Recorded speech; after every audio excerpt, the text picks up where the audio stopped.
The national park around Paul Ricard is a venue for the Motorsport Games rally action. 2 full days out in the forests and in the mountains. And first into the stages on Friday morning was Georg Linnemäe from Estonia with British co-driver James Morgan alongside him. Second into the stage, Team Turkey. This was how they decided to be into the stages on Friday. Team Turkey very much learning this new surface for them, because usually they would be off-road, and if they do tarmac, it tends to be very dusty tarmac.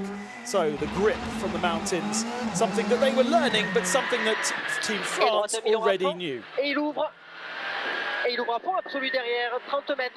Droite à fond absolu court, 80 mètres. Freine en droite, un plus pour gauche, un moins vite tard. Freine en droite, un plus pour gauche, un moins vite tard au muret. 200 mètres. It was clear from Martin Arzano that he knew the roads. The way he threw the car around both Friday and Saturday meant that he won almost every single stage in the Rally 2 category. It was a closer affair for the Rally 4 front-wheel drive machines. Roberto Daipra for Team Italy, taking eventually more stage wins than his main opponent, Team Spain.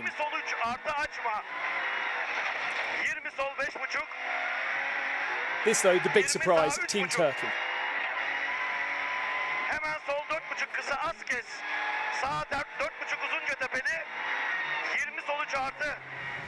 Absolutely fantastic work from Ali Turkan to get himself up to third by the end of day 2. In second, though, and a man that took plenty of stage wins throughout Friday, less on Saturday, however, was Ortiz Palmero.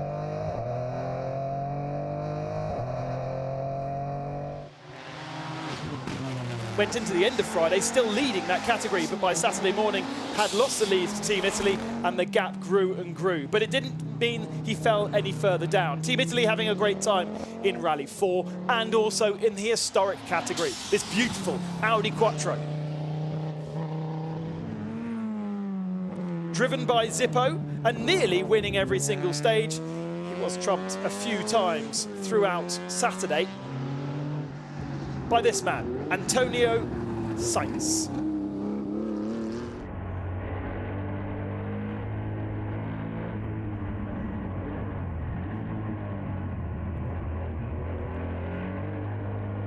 Great to see and to hear the historic category rumbling around the National Park of Saint-Baum, and Antonio Sainz managing to actually take a stage victory off Zippo this morning, but only one. He finishes the day in third position. And for many, that would mean the rally, because for most rallies, once the stages are finished, that is the classification. But we have our night stage action coming up for you. We did have night racing around the circuit, Paul Ricard, last night as well.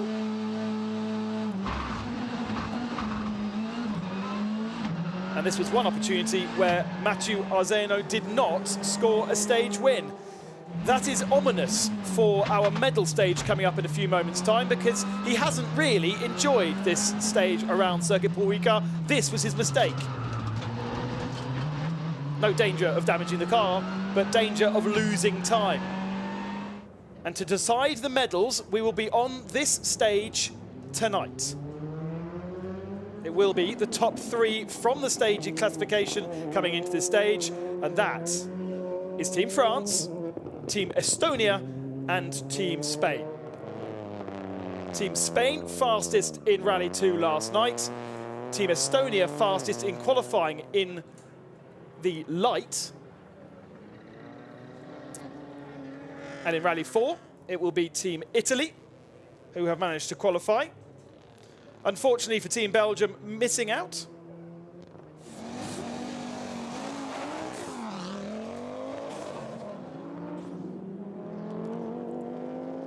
Zippo is absolutely flying in the Audi Quattro. It is the car to beat, really.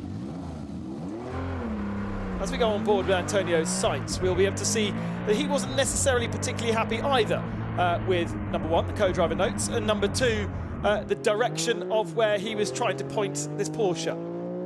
The car's having to be set up very different on this racetrack to the bumpy roads. And there was just a little bit loose. And then he starts getting lost. Watch the co-driver.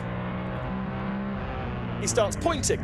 Whether they had a problem with the intercom or whether simply he was a little confused by all of the various lines around the Paul Ricard circuit. Either way, Antonio Sainz will be one of our 3 in the historic category, which will start our track action this evening.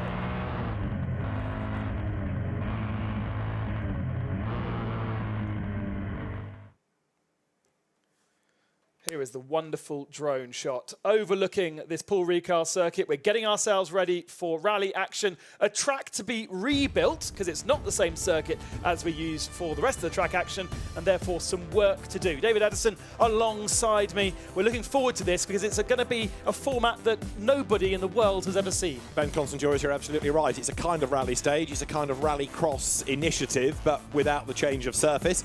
And it still puts the onus on the co-driver for making sure that they're calling the notes right. It makes absolutely sure that the driver is on his mettle. You've got effectively 3 different laps. It's a 3-driver shootout. So what you've got are the top 3 on the classification after all the special stages, then going head-to-head in a race, but with different lap configurations, joker lap sort of rallycross style.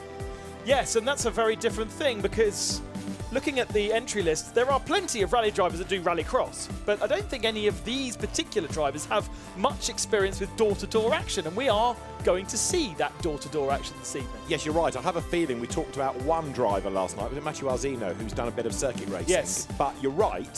Very, very few will have much experience of not just being on a circuit, but with other cars around in close proximity. Fantastic looking down on the well-illuminated Paul Ricard circuit, and the rally teams that have been out and about. Of course, this is the base for the rally, but getting back in of late has been a bit difficult because there is so much traffic here, so many people have been here, they're all trying to get out.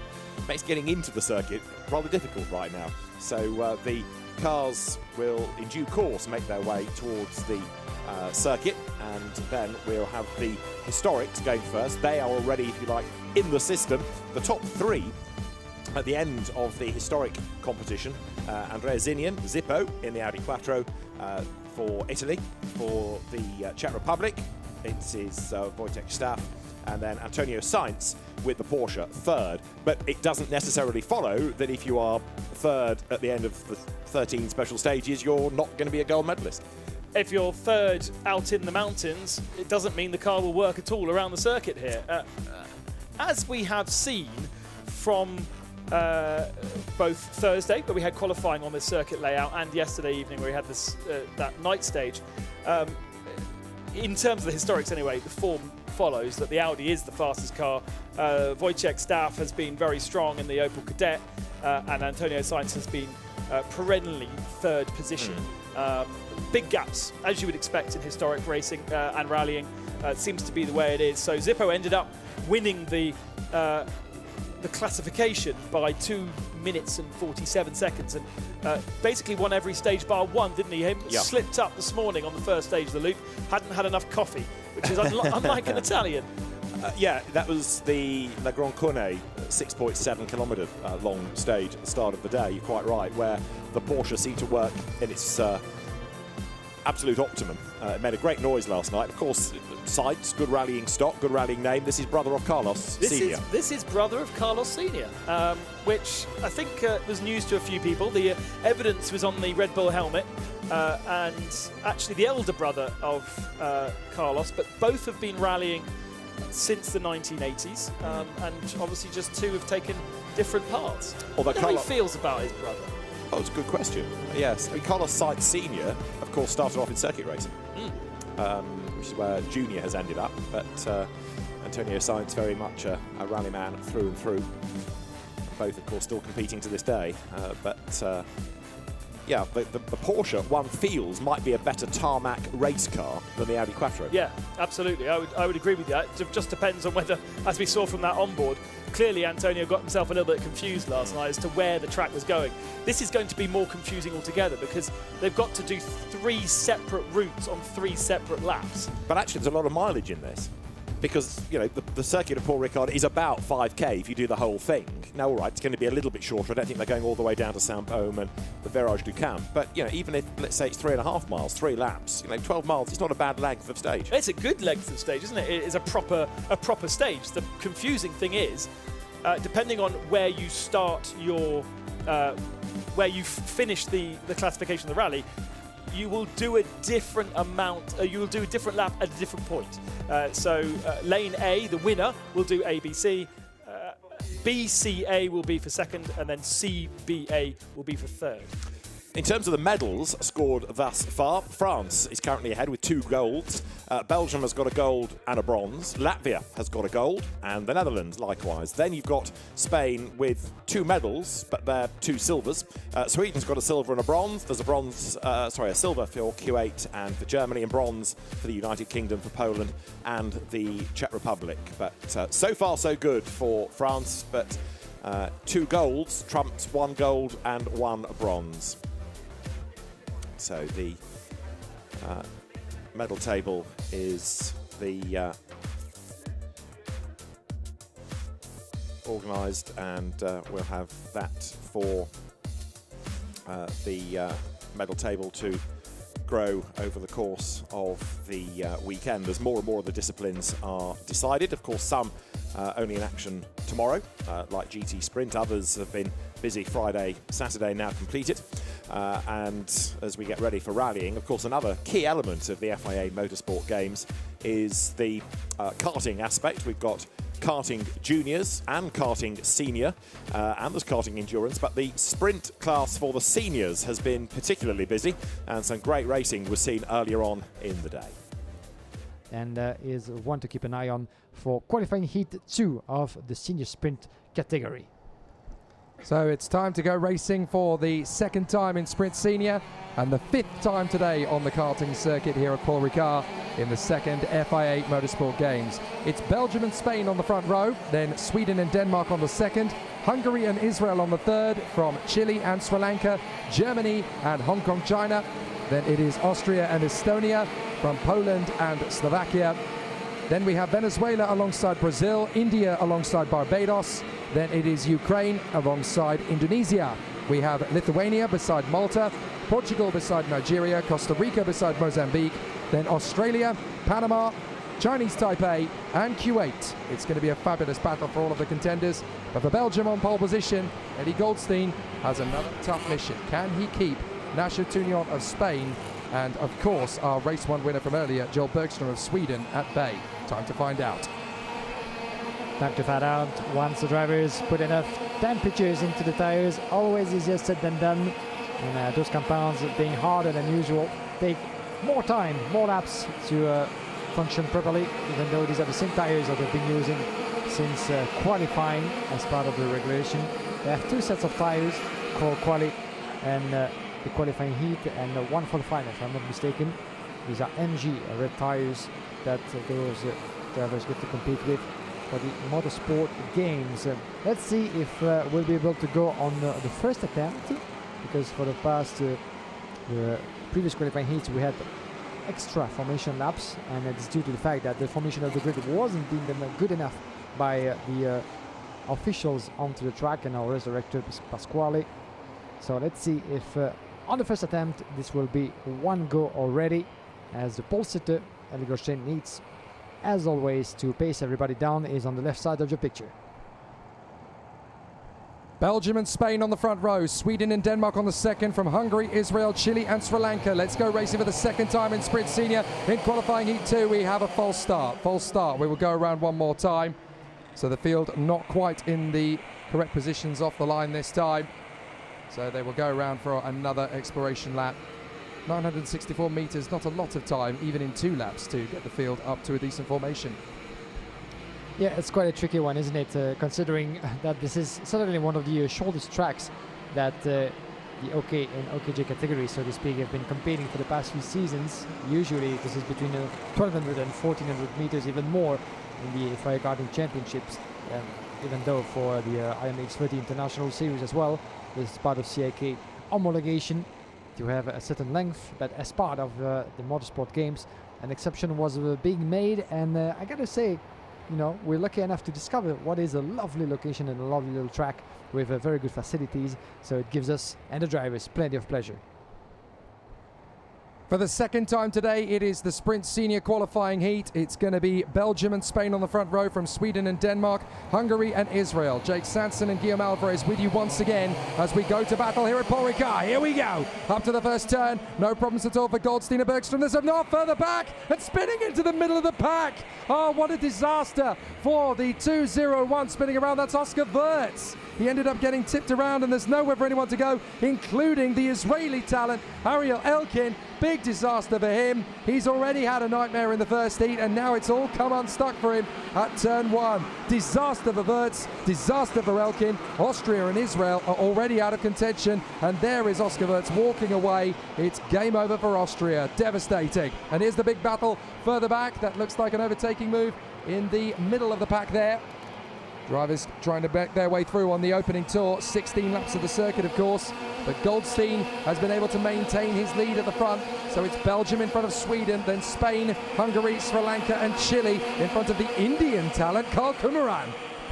Yeah, talking about the recovery, up to 10th place from 17 to 7 in one lap. Brilliant recovery indeed for India, and quite a disappointment for Oscar Wirtz indeed after what happened. By the look of it, I think he crossed. He went crossing the opening corner and lose complete control of the car. He went spinning sideways and Elkin had nowhere else to go. So quite an unfortunate turn of event for those two young drivers having to retire, or at least they're still with us, but at the back end of the grid.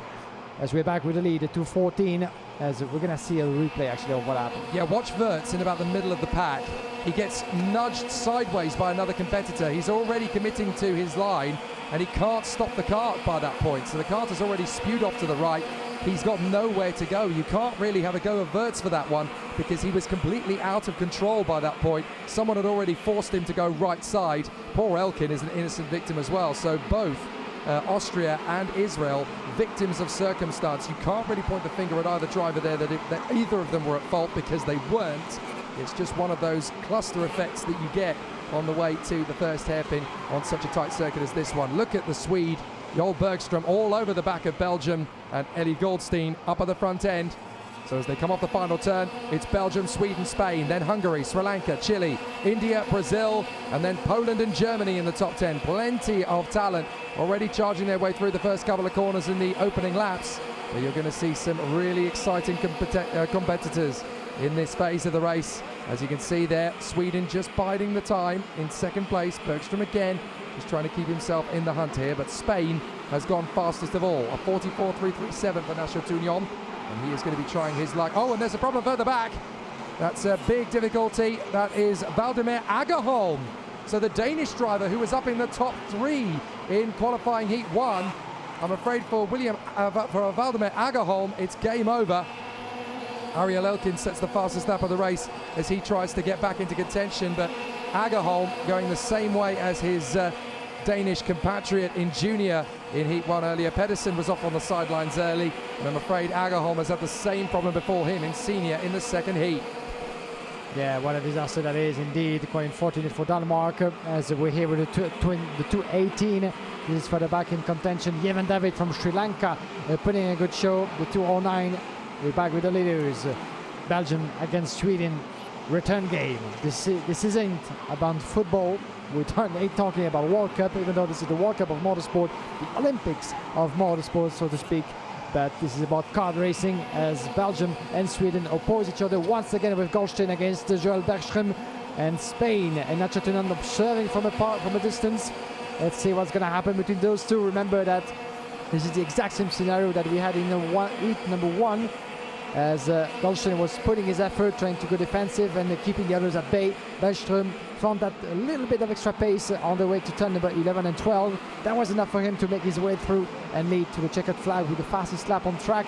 He must go for the same. He has similar ambitions. Let's see now if Eddie Goldstein on that particular part of the track will be able to shut the door quite enough in turn number 12. And there he goes. The door was quite open for the 218. Beautifully made by Yevan David on Balas Ukransky. So that's Sri Lanka getting a place up to 4th in front of Hungary. So there is only one objective for the man in third position for Spain, Nacho Tunion. and that is get past Bergström before Bergström gets past Goldstein, because we already know how fast Bergström can be. So Tunion has to put the number 221 in front of the man in second place before he even has a crack at Goldstein. So this is important for Spain in third position, but as you can see, the Swede has already got the message. He knows that the Spaniard behind him is very fast. So as Belgium, Sweden and Spain contest the victory in the second qualifying heat, it is very clear that Sweden are going to want to push past Belgium nice and early here, because they've already got pressure from Spain in third position. They work their way forward. Goldstein fending off Bergström, then Tunion. Fourth place is Sri Lanka for the talented Ivan David, the hero, the motorsport hero of his nation back home. Then it is Balázs Jurancic, the Hungarian, in front of India's Kyle Kumaran. Great to see him do so well. Then in seventh it is Germany for Max Schlemer. For Chile in eighth place, Gustavo Suarez. Brazil is in ninth for João Mandrano. And then Poland for Adrian Labuda in 10th position, in front of the Hong Kong-China driver, Yu Kapo. So, very exciting stuff. But Sweden is hustling Belgium, and as we complete half distance, it is still Belgium, Sweden, Spain up front. Goldstein for just 0.2 of a second in front of Bergström and Nacho Tunon. I'd like to see Sri Lanka and Ivan David getting themselves into the mix. Still 1.3 seconds further back for Ivan David. Let's see what he can do, the former Forza racing driver in the OK class in the FIA Karting Championship. But now, this is the same scenario. We're going to have to be patient. Bergström is going to have to be patient as well. He really had to think about that. He came close to open that door. That could actually be the way in turn 11, turn 12. That's where he did it in the opening heat. But now it might be a little bit too soon, don't you think? This is lap number 8, lap number 9 could be completed out of 16. But I think he did it 4 laps from the checkered flag in the opening heat. Let's see if he can repeat such a scenario. But you can see that Goldstein, while leading in the great defensive. Oh, that was a good one indeed outside of the last turn. That was Carmen Krav. The Estonian lady has charged her way forward. She's putting on a terrific show here so far, actually. Good to see her move up. Looks as though we've had a couple of drivers make good progress. Dimitri Moravchik has ended up losing out to Fahad Al-Khaled, the Kuwait racer, who is up to 15th place. A great comeback for Al-Khaled, who's doing a great job. But you just wonder, with the Swede in second place, you said it's maybe a bit early, but if he's still got pressure from Spain behind him, then he might think, well, I do need to get on with this a little bit earlier than usual, because obviously I don't want to lose ground and I don't want to lose momentum. If I make the overtake and it doesn't work, then all of a sudden Spain are going to be right there for the taking. And you can see some really aggressive lines from Sweden. Joel Bergström trying to cut through past Belgium, and Eli Goldstein in the lead. This is not going to be easy to separate the two, but Bergström getting very fired up here behind Goldstein. He's only got one thing on his mind, though. He wants to give Sweden the gold medal in the first ever FIA Motorsport Games senior sprint competition. He's going to go for it on the inside of the hairpin, but he's going to run out wide, and Belgium will get him straight back. Good work from Goldstein. Slow in, fast out. He got him and sold him a dummy. Yeah, there was a gamble, wasn't it, for Sweden and Bergström. He might want to have another go with a couple of laps remaining, less than 5 before the checkered flag. But Eli Goldstein had to respond the way he just did, by crossing the line, responding and taking the position back. Otherwise, it would have been too late. But this is the first attempt. This is the first signal that it's going to have to go defensive. He's going to have to shut the door much better than that. And watch out for turn 11 and 12. This series of left and right into the last sector. This is where it might happen again, as Bergström managed not to lose too much momentum outside of the last corner.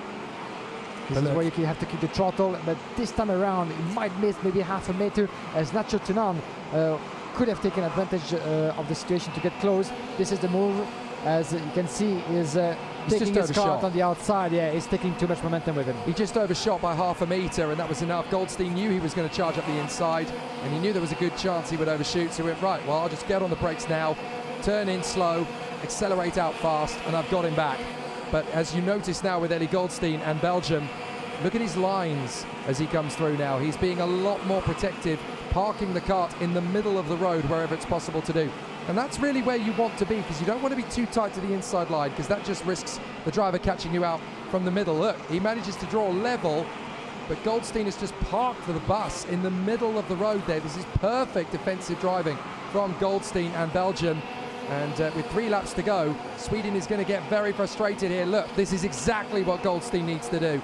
He's just parking the kart. Bergstrom will get alongside, but again, he just holds him at the line. This is going to back him into the path of Spain. This is exactly what Belgium needs. If Spain gets an opportunity and makes his own bid to get past Sweden, then that will protect Belgium. But it's not so easy to determine. Goldstein having to be ultra defensive, but he's got to do this for 3 laps. This is not going to be easy to hold on to. Yeah, not at all. But it might actually end up sending not only Joel Bergström, Sweden, into the arms of Nacho Tunan, but also in the arms of Jevan David into the last sector. So David has a real chance here, 4th position, making a good work of it. Here comes Bergström up and over the top. Goldstein knows he's there, so Bergström's going to try and cut in from around the outside and watch for Spain. Spain is suddenly going to have a piece of this, and so too is Sri Lanka. Jevan David is there in 4th position. They're all covered by less than a second. This is going to be a nail-biting conclusion to the 2nd senior sprint. The 2nd heat. Here they come, off the turn, round the far side. Belgium, Sweden, Spain, Sri Lanka. So close between these 4 nations now as they will conflagrate together. Any overtaking move now could spell disaster for the opponents. And you can see Goldstein parking it. Sweden still finds a way to get through. Squeezes in on the inside line. And Sri Lanka's going to try and get past Spain in the same breath. That's not going to happen. Sweden snatches the advantage. Yeah, that was expected, wasn't it? As Sweden is in the lead. This is the final lap, ladies and gentlemen. Hold on to your horses, because we might see still some overtaking maneuver coming our way into the last sector. Can Goldstein fight back from and taking Belgium to his first win of the weekend in the sprint after the endurance? It remains to be seen. But at this point in time in the race, you might want to actually keep that position alive and collect the points that you need, because what counts is the final tomorrow afternoon. But as it stands, Joel Bergström from Sweden on the way to seal the deal for his 2nd victory in 2 races. It's definitely a lot closer than it was in the previous heat, but Sweden is going to make it 2 from 2 after so much pressure from the men behind. Excellent work for Sweden. 2 out of 2 for Joel Bergström. Belgium in 2nd for Eli Goldstein, 3rd for Spain for Nacho Tunan, and 4th for Sri Lanka for Jevan David. All of them covered by a 2nd. Hungary, Germany, India, Chile, Brazil and Lithuania come through behind them after a thrilling encounter, the 2nd of the senior sprints. But it's 2 from 2 for Sweden. The lesson we have learnt today, though, is that he's not going to have it easy for the rest of this weekend. Joel Bergström's back is definitely up against the ropes. Fantastic karting action there from earlier on today. We are still building the circuit here at Paul Ricard for our unique finish to the rally, a rally cross rally style 3-way battle between our historic Rally 4s and our Rally 2s. We're expecting to get underway in approximately half an hour, so here is the F4 race from earlier.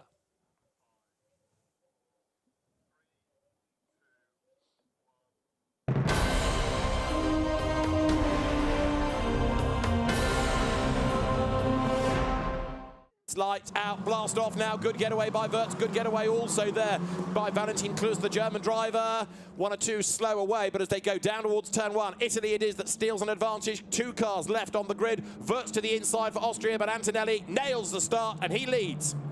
Just looking down the inside, there are 3 cars. Oh, they're a problem on the grid.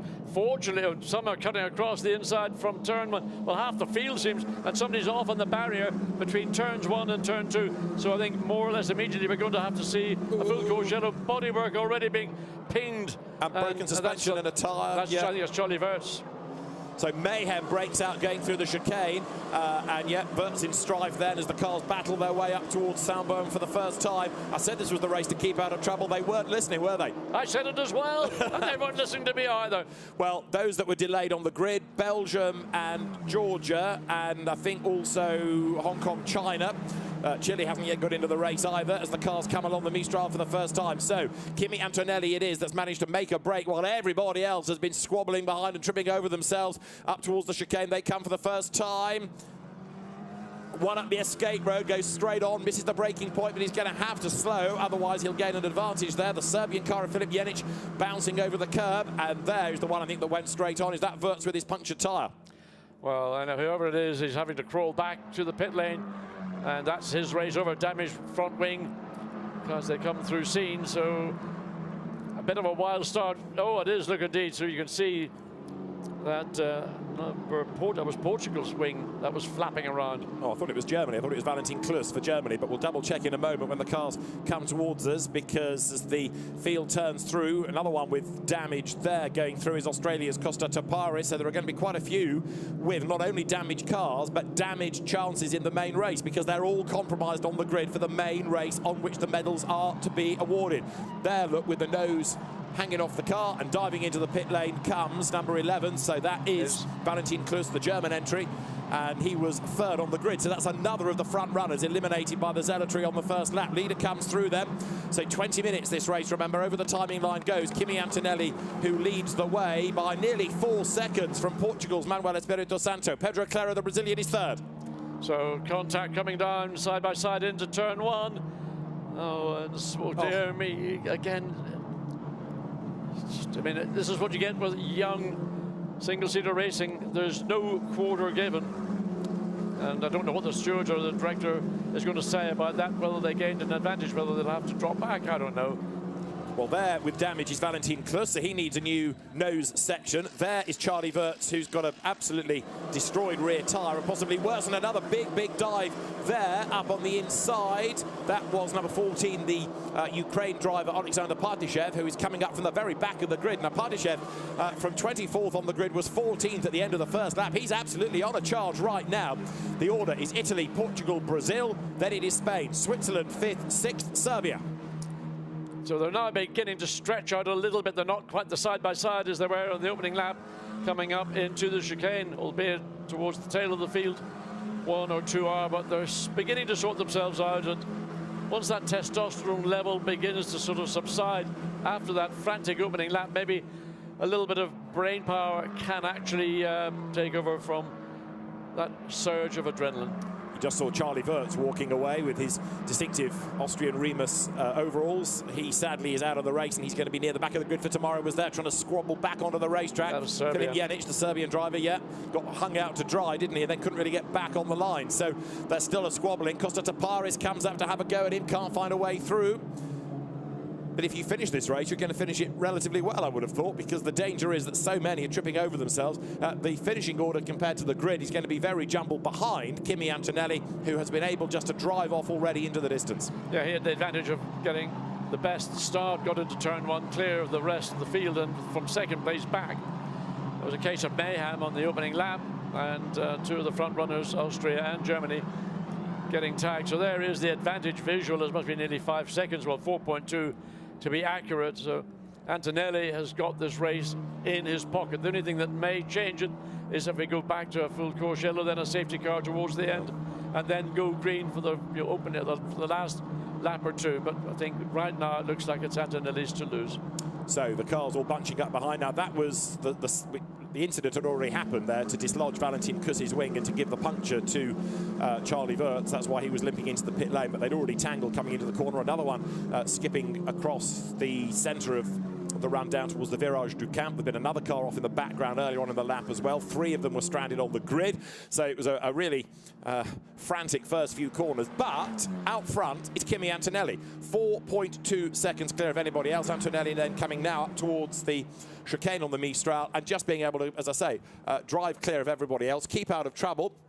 And it's probably unlikely he'll see another car in the race now, because unless it's somebody out of the pits, then he's not going to catch any traffic, and he's pulling away from the rest all the while. Yeah, and more or less from the exit of the chicane up to scene, he's almost got that straight in terms of distance between himself and the second place, Espirito Santo. There is the second place car amongst the gaggle, and another one making its way through. Was that a self-induced over-braking? Yeah. But he's got to let the cars that are coming through the chicane regain their position. More or less, I think he may have achieved that. So there, Australia versus India. That is Costa Taparis versus the Indian athlete Ruhan Alva. And Alva is under attack as well there from Denmark. Julius Dinesen goes through on the inside. So good past that, but Alva ran wide. Yeah, well, he just opened the door and Denmark says, I'll have that. Thank you very much, and made the pass. So different lines in Le Bousset. We've seen it throughout the weekend. People like to go high and then swoop down late. Others come in lower and sort of hug the circumference on the inside of the corner. So the field here turning down towards the Virage du Pont, then heading up towards the timing line once more. There, number 24, the Malaysian driver, that's Alistair Young, up to 11th. So he's another one that's gained ground as Antonelli goes through now 5 seconds clear. It won't surprise you to learn he's done the fastest lap of the race. But for second place, Portugal, Brazil, Switzerland, absolutely together. The Swiss athlete, which is Dario Cabanela, has got better and better over the course of the weekend. 5th then as they went through for Spain that time around was Bruno Del Pinto. And also you've got Michael Shin for Korea, who's been racing in the British Championship, in the mix as well. Serbia ahead of Australia, ahead of Denmark here. Julius Dinesen, the Danish champion, makes a move on the inside, up the curb, but he's gone through. He did. He took a lot of the curb to achieve it. And again, whether we're going to see any track limit penalties being handed out, we don't know, but that certainly was a move where probably only a part of the left-hand side of the car was actually on the racetrack itself. Onto the Mistral straight they come then as the race approaches half distance. This 20-minute dash for grid positions for the main race. These Formula 4 single-seaters, this qualifying race to determine the grid for tomorrow's main race, the usual format in the FIA Motorsport Games for the single-seaters. As into the chicane they pour then. Australian Costa Taparis still hunting for more places, delayed on the opening lap of the race, keeping Ruhan Alva at bay. Challenge being made here, look, because you've got there on the outside line Switzerland, on the inside line is Brazil. So this is for 3rd place as they turn through Senior, and it is Swiss driver Cabanela that gets forced out wide. Dario Cabanela wide out of Senior, but then he gets the inside at Le Beausset. The door opens for him and through he goes, but Brazil fights back on the inside. Always dangerous trying to get up the inside of the late part of Beausset, because the car that's on the high side is going to drop down to make its very late apex, and that was almost a collision between Switzerland and the Brazil car. And you have to be very aware, good spatial awareness, that in that particular corner there's a variety of options drivers can take, and don't close down somebody who's put themselves in a position when it's almost too late, or it is too late. To the timing line they come then with 11 minutes on the clock. Kimi Antonelli has gone through and leads by, you can see the margin, a huge one over Portugal. Manuel Espirito Santo, 6 seconds now the margin. Dario Cabanela 3rd for Switzerland, 4th Pedro Claro, the Brazilian champion, and a big effort being made there. Look, Julius Dinesen for Denmark up on the inside line, breaks late, goes ahead of Serbia. Filip Jenic drops back. Yeah, the good pass was a bit of a stretch because he was being forced out to the left, but stood his ground, got up alongside. Serbia's coming back, and now down the hill into the chicane. Maybe Serbia is going to have the advantage because they are on the inside. Yeah, it's got the place back again. This is what single-seater, junior single-seater racing is all about. But people say you can't overtake in slicks and wing single-seaters. You can in the right cars on the right venue. And there, being run out wide, is India. That was Ruhan Alva, and he's about to drop another place because on the inside line goes Valentino Mini for Panama, number 77. And wheel to wheel, they turn onto the Mistral with Mini being run out wide over the curb. They're turbocharged engines, remember. Now the power kicks in as they make the run along the straight. 3 wide there. Yeah, it's getting very and off the track momentarily on the inside. Be careful under braking because you're going to be in the dirty bit of the racetrack. When you get on the brakes, you're not going to have the grip that you would have had on the racing line, and we just avoid watching. Well, they all managed to get in and get through, amazingly, without any contact. So in the middle of all of that was Malaysia, Alistair Young. And he now comes onto the Mistral straight up towards Senior as the race trips into the second part now. So out of that shuffling, you've got Michael Shin for Korea up into 6th, Julius Dinesen 7th, more side-by-side there because Alexander Pardyshev for Ukraine is on the outside line of Alistair Young. And Young goes through, Pardyshev gets run out wide, so Ruhan Alva for India goes through, Pardyshev switches lines, comes back on the inside, retakes the place. Yeah, I mean, I think this particular corner, Le Beausset, is going to be one of the favourites around the racetrack, but basically, any part of the racetrack where there's a corner, there's going to be somebody in one of these cars who's going to make a move, take a pop, and try and just by maybe more good luck than judgment get through.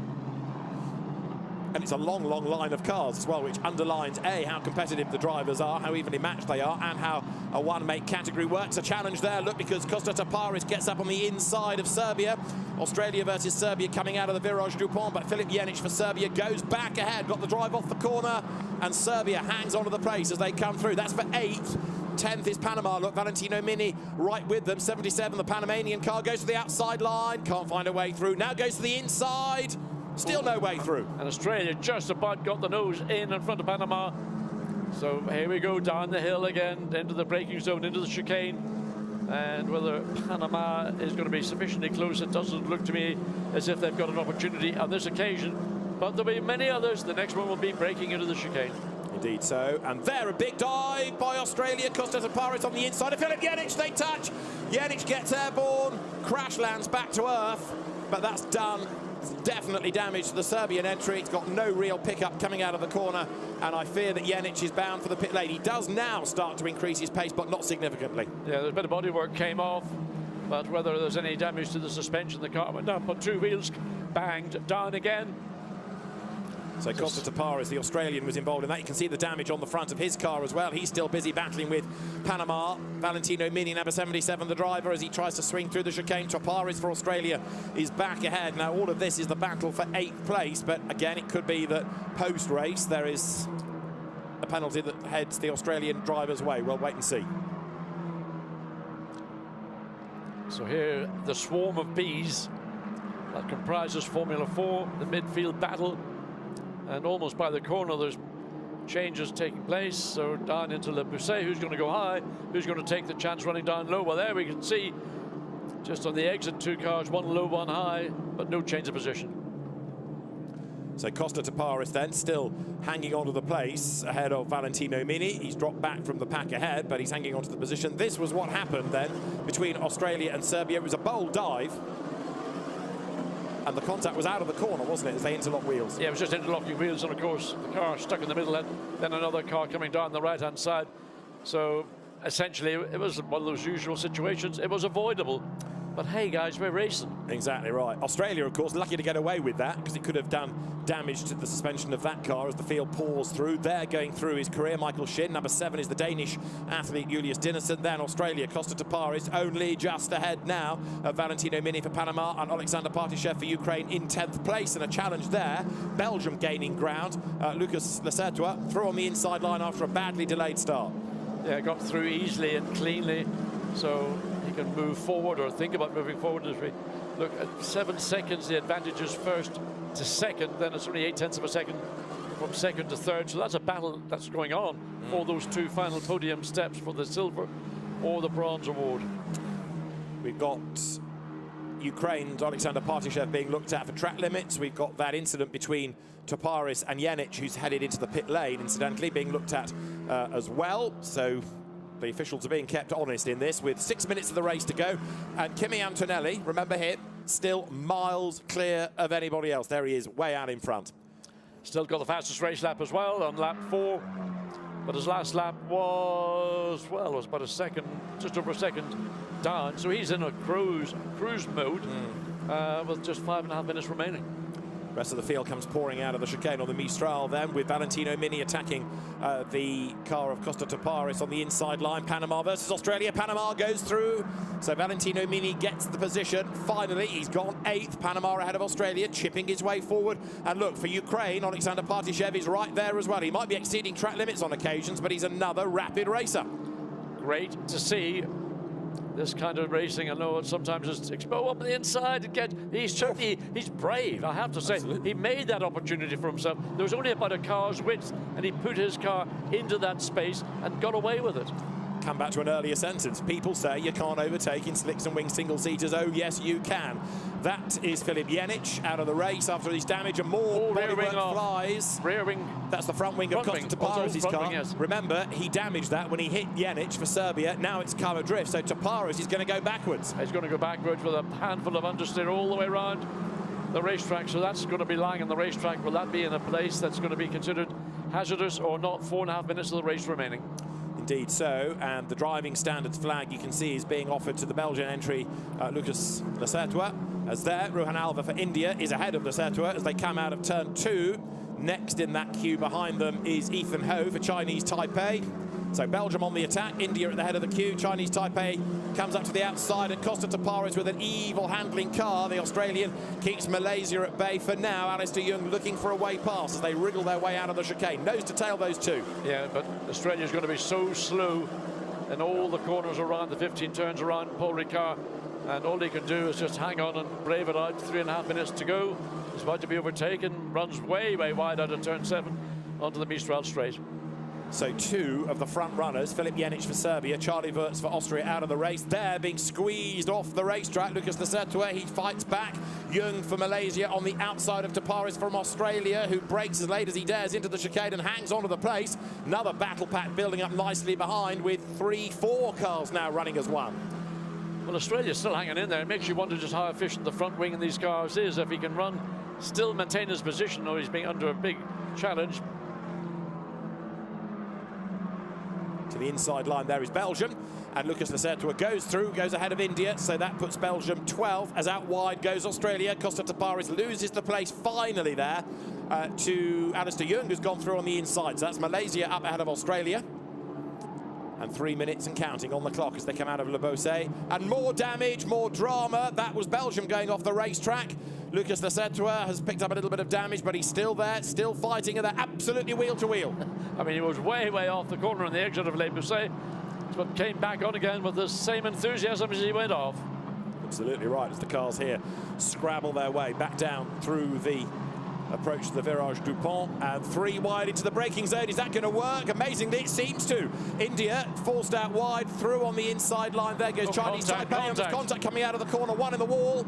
And that's Chinese Taipei. That is Ethan Ho, who got turned around. I thought he just gained the place.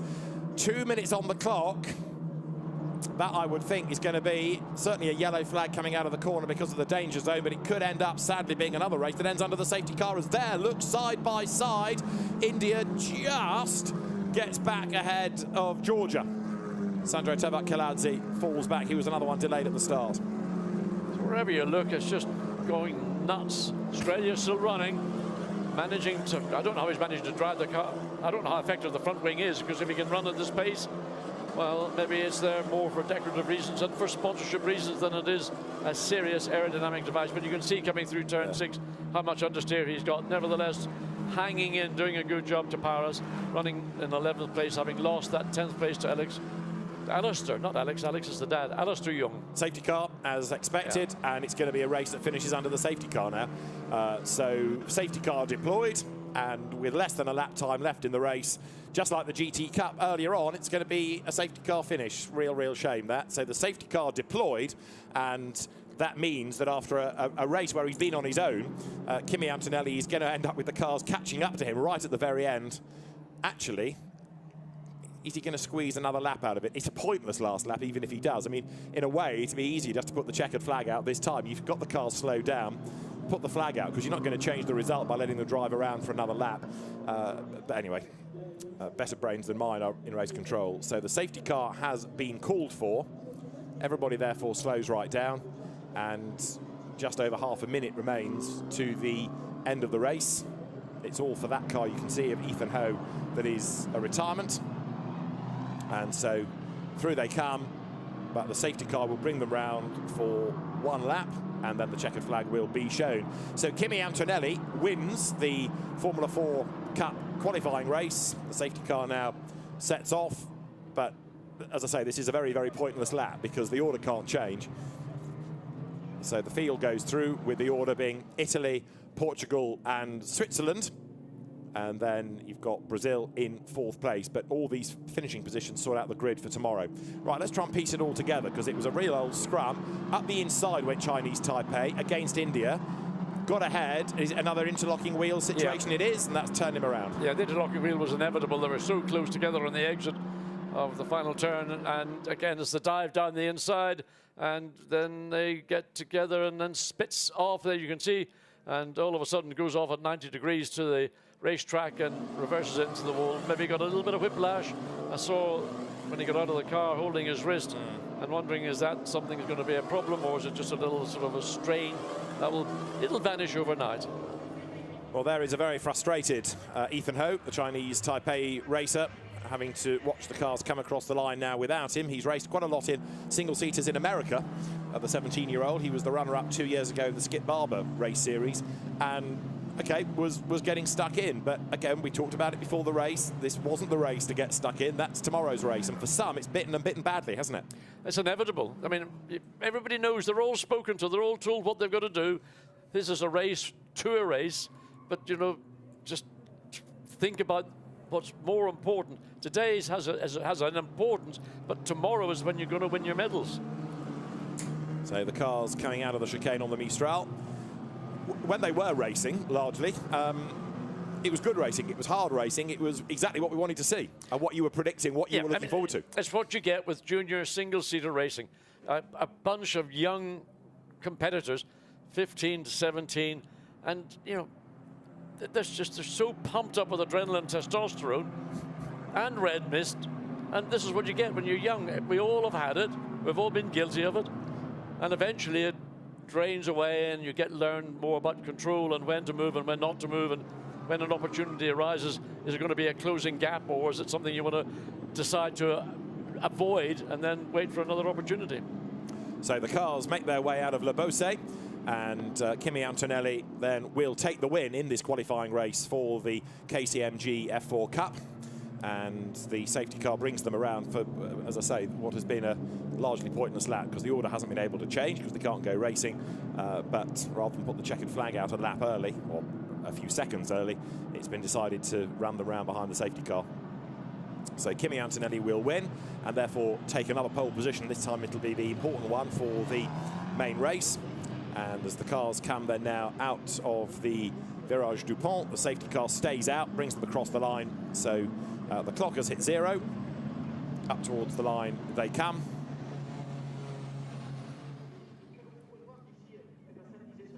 And the observer in the safety car pointing at the checkered flag, which is shown. And so the qualifying race finishes with the safety car leading them across the line. Kimi Antonelli is the winner for Italy from Manuel Espirito Santo for Portugal, who's driven well actually all day. He hasn't been one of the stars necessarily of the Spanish Championship, but he's looked pretty pacey here, and a second place on the grid for the main race tomorrow is pretty impressive. And third for Switzerland, Dario Cabanela, who was only 7th on the grid. He's somebody else. I know he benefited a bit by incidents ahead, but even so, he kept out of trouble and raced well, gained ground. So Dario Cabanela also coming through strongly. But the winner of the qualifying race is Andrea Kimi Antonelli, the Italian athlete, and he wins in the end by, for what it's worth, 0.8 of a second, but that doesn't really tell you the whole story of that qualifying race. Everybody else behind, it was a matter of sorting yourselves out on the run into turn 1. And the driver that managed to do that best of all was the Portugal entry, Manuel Espirito Santo.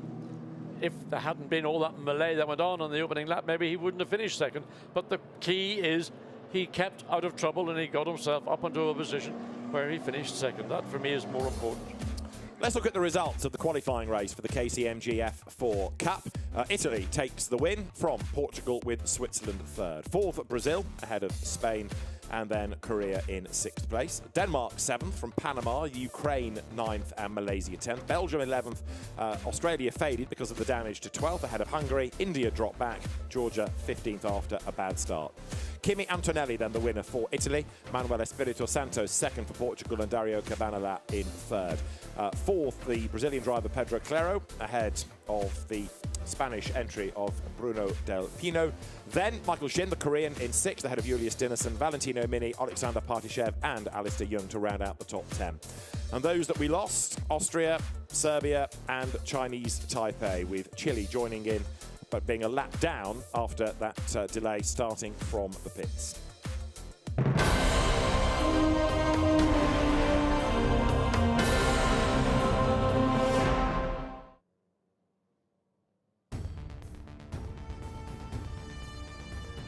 Now back here at the FIA Motorsport Games, we are looking forward to rallying because the action is drawing closer. The teams have had a chance now to recce the stage. Now, of course, one of the aspects of modern-day rallying is that you can't go into a stage you've not at least had a chance to look at before. And although they were on track last night, it was a different configuration. Here we've got 3 lanes, we've got 3 different routes.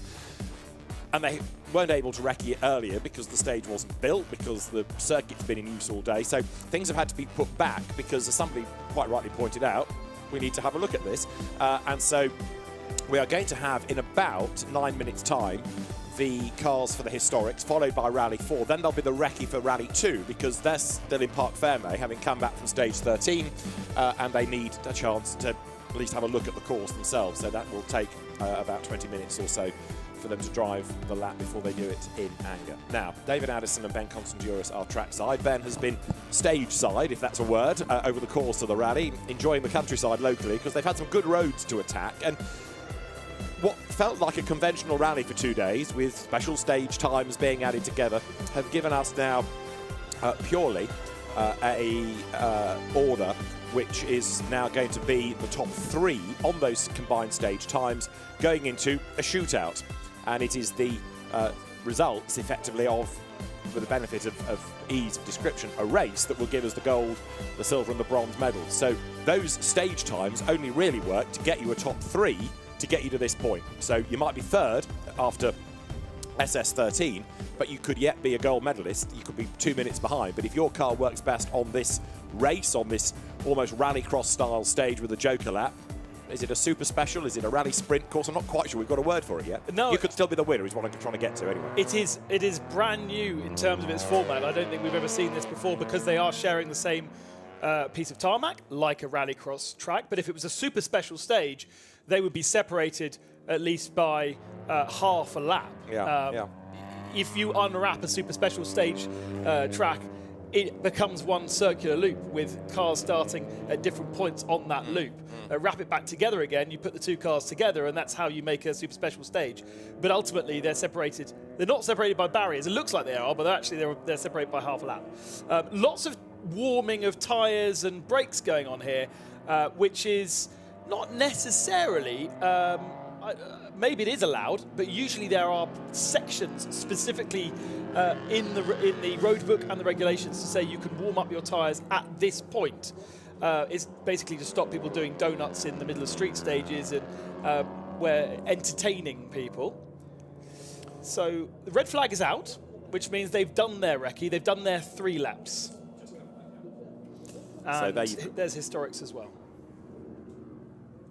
There is Antonio Sainz, who is for the historic class with the glorious Porsche. We were suggesting a little while ago this could be the ultimate car to have around here out of the historics, because surely a Porsche, which is a GT car for a rally stage, is going to be better than a Quattro, which is a rally car. Yeah, let's see how Antonio Sainz didn't have the time on Zippo last night, but all the times are relatively close, weren't they? Yeah. So there is the possibility that we could see something different. And I think the real key thing here is the 3-lap thing.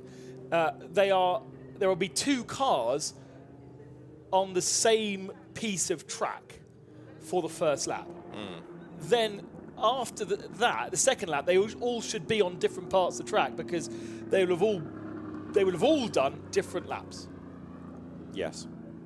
Slightly different routes, different lengths, and they're not full different laps. They are just literally, in the rallycross world, we would say they are joker laps. So they're a little section where you have to go a bit longer or shorter. But ultimately, although we're talking about, if you like, laps 1 and 2 and 3, it is one stage. So yes. Everybody does the same mileage. At the end. Yes. But only at the end. Only at the end of lap 3. Yeah. It will all balance out.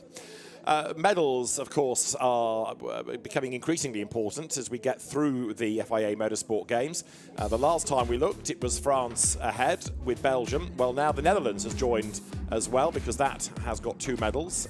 It's 2 golds to France, which trumps a gold and a silver of the Netherlands and a gold and a bronze of Belgium. Latvia have got a gold, so she's 4th. Great Britain has now got a medal and is 4th, with Spain on 2 silvers and a bronze. Great Britain has a bronze, not a gold, incidentally, because that was from the GT Cup earlier, so I think that's in the wrong column, but we have got a medal. Sweden's got a silver and a bronze. Kuwait's got a silver. Germany has a silver, that again from his GT Cup earlier. Czech Republic, Poland, they are on 1 bronze as well. So medals being scored across the nations, and there's going to be an addition, of course, come the end of this, because there are 3 at stake here. It's not just one rally. There's a medal table for Rally 2, Rally 4, and the historics as well. And we notice there's no Team Italy on that medal table as yet, but I think they could be, well, they'll be certainly picking up 2 medals, and they could be favourite for picking up a gold in at least the historics and maybe the Rally 2s as well. One other question mark about this rally is, will they all be allowed to use their rally lights? Because you can see they've got them on, but with that being bright lights into the rear screen of another car, and they might be prevented from using their full rally pods, which is a shame, but it does help us see the cars a little bit better on the TV. So, I'm not entirely sure which is which lane here. I looked at my rally expert, my co-driver alongside me. It should be. Well, that's interesting. They've selected different lanes because it should have been the winner of the classification first, so Audi, and then alongside the Opel Kadett, because the Opel Kadett was second in the classification, and then third should be the Porsche, but right, the Porsche's so in the middle. Is lane 1 up against the pit wall, or is lane 1 what would be pole position for a race? It's up against the pit wall from what we see there. Okay, fine. So lanes 1, 3 and 2 is the order. But effectively, as long as you do the mileage, it matters not. We are therefore going to be underway shortly. Rally laps going on, rally lights going on, I should say. So that should be nice and bright if you are not the first car. Well, actually, if you're the first car, you've got bright in your rear, aren't you? Andrea Zinian is Zippo. Do we know why he prefers to be called Zippo? Zippo by name, Zippo by nature. Something to do with his lighter, possibly. Yes. But anyway, he goes under the nom de plume of Zippo, and straddling the, that's a track limiter fence, surely. Blast off then, away they go. And a very good start, as you would anticipate from the Quattro, because it gets the power down. That's where four-wheel drive kicks in. There you see the lanes are separated by the cones, and it is going to be a faster line because it's the easier corner through turn 1 for the Porsche. So notionally, Antonio Sainz is going to be ahead, but now you can see the 3 different variants of the lap all start to converge. And maybe that's the only bit where they are variable. We'll find out. Will they need to do some overtaking? Because at the moment, Spain out in the lead. Second is the Kadett, and I think the Audi is third, but the fastest car. So in theory here, he's being slightly held up, having been, and he goes up into second position now, but having been the leader. Oh, and actually, very, very politely, Antonio Sainz leaves the door open and drops down to third position. This is remarkable battling from these 3 on track, and they've changed positions halfway through lap 1.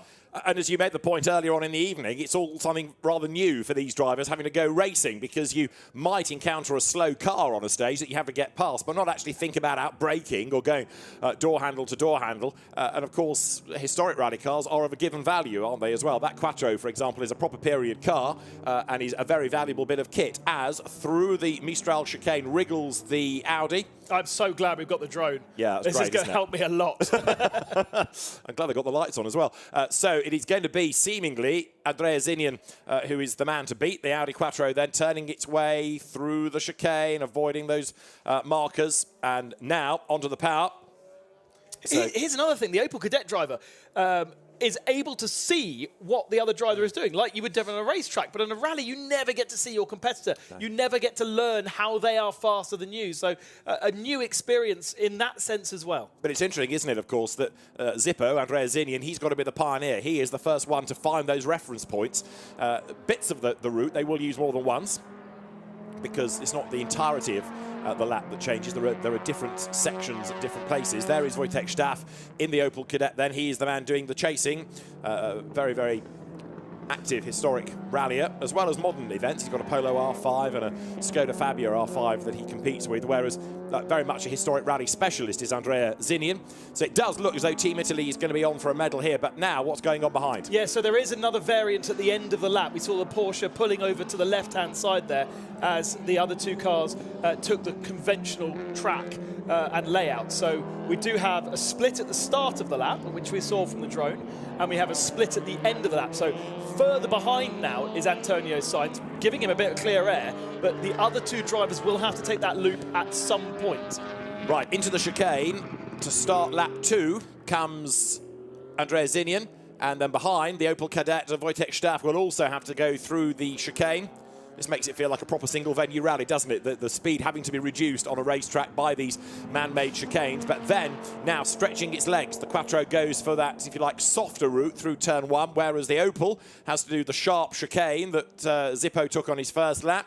Got to avoid those cones, and then the routes converge, and the Porsche is very much tail-end Charlie at the moment. So that first lap for Zippo was a 2 minutes 42.7, so he's already 5.3 seconds faster than Wojtek Staff, but we don't know how it all balances out until we get to the end of the 3 laps for everybody, because although we're talking about laps, it is one stage, and therefore you keep adding the lap times together. It's like a race time, effectively, at the end of those 3 laps. And most importantly for you rally fans, we don't add it to what they've been doing for the last couple of days. So this is the medals in its entirety. If you're fast in the mountains, it doesn't necessarily mean you're going to be fast here. We will dictate our medals from this stage alone. There is the Audi navigating its way through the first part of our chicane. Decent amount of space over the Opel Kadett. And we do know that Antonio Sainz has had to do the longer loop at the end of the lap, and that's why he's so much further down. But ultimately, this has been the order all weekend. Italy, Czech Republic, Spain. So it is a 2 minutes 42 to beat for lane 1, if you like. But on this lap, it's going to be the longer lap, isn't it, for Zippo? He is going to take, effectively, lane 2, and that's going to have the longer lap at the end. So he's got to try and beat, on this lap, a 3 minutes 1 to be quicker on that lap than Sainz. Yeah. Which should be doable. Yeah, I agree. And the tricky thing about comparing lap times is that you take into the consideration the variety of the cars and the drivers we have here. I think if you were looking at the Rally 4 category, it'd be a much easier comparison to make, but we still might be a bit lost going into the second race. True, but hey, that's what co-drivers are for, Ben. Right, this is Andrea Zinian now having to serve this longer element. Again, one of the beauties of Paul Ricard is that it's an enormous facility. You've got so much space that you can do things with. You've got the kart track, the drift track, and all these different cut-throughs on the race circuit itself, which lends itself to these interchangeable aspects of this rally stage. The Czech Republic Opel Kadett then presses on in the hands of Wojtek Staff. Here, up to the end of a lap, comes the Audi that is about to go blasting over the timing line, and Andrea Zinian will come through. We'll see what this lap is going to be. If it's better than 3 minutes and 1, then we'll see it, and that lap time is a 2:49.657. So 2:49.657 is the lap for Zippo, and that was on lane 3, if you like.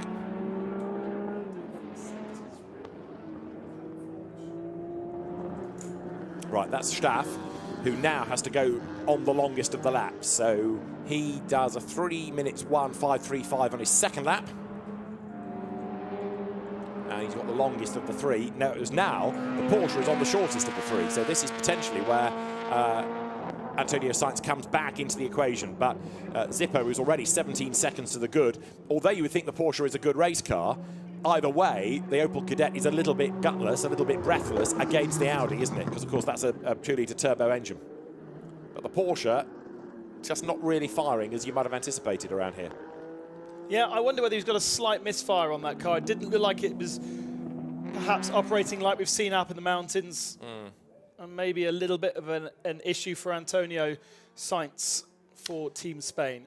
Right, so here's the Audi, wriggling its way almost through this paperclip style sequence at the chicane. There's the Porsche.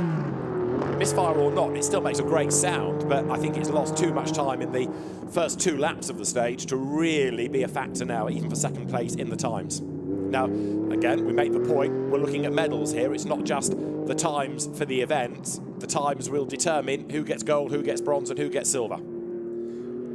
Yeah, Spain and Sainz have made a big effort in the rallying category. We've got Spanish representation across all 3 different categories, all entered by RACC, which will lose their WRC round next year, rumour has it. You're right about the commitment they've made to rallying and to the event, because Spain is the only nationality with somebody in every discipline. Oh, wow. Which is a massive commitment across, what have we got in the end, 16 disciplines, so it's absolutely mighty. So, Andrea Zinian, Zippo, looks like he's on target for a gold medal here, doesn't he? And that's well deserved. He's driven that car really well all weekend. He has come in here as the favourite.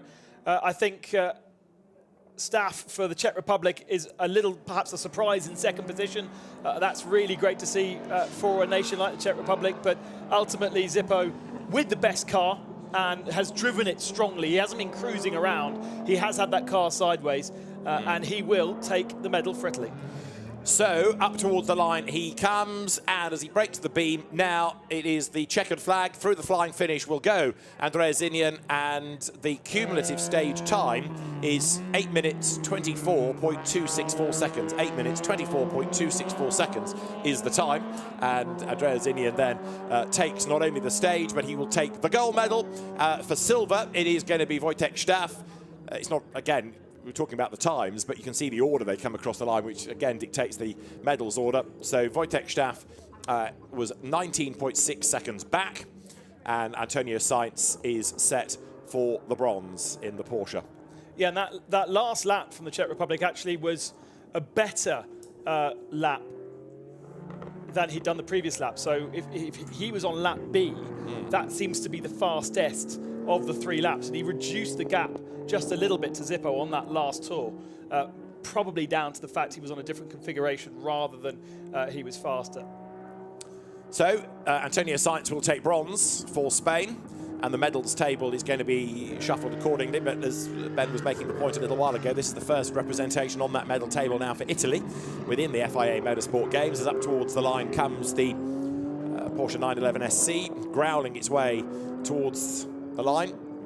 Porsche, of course, in the tarmac rally world, very, very competitive, whether it was in Europe, whether it was in things like the Tour de Course or the Circuit of Ireland, and also, of course, rally raids in the early days. Porsches were rugged enough to go well in that. So we move next to Rally 4. Just to reiterate, Italy takes gold.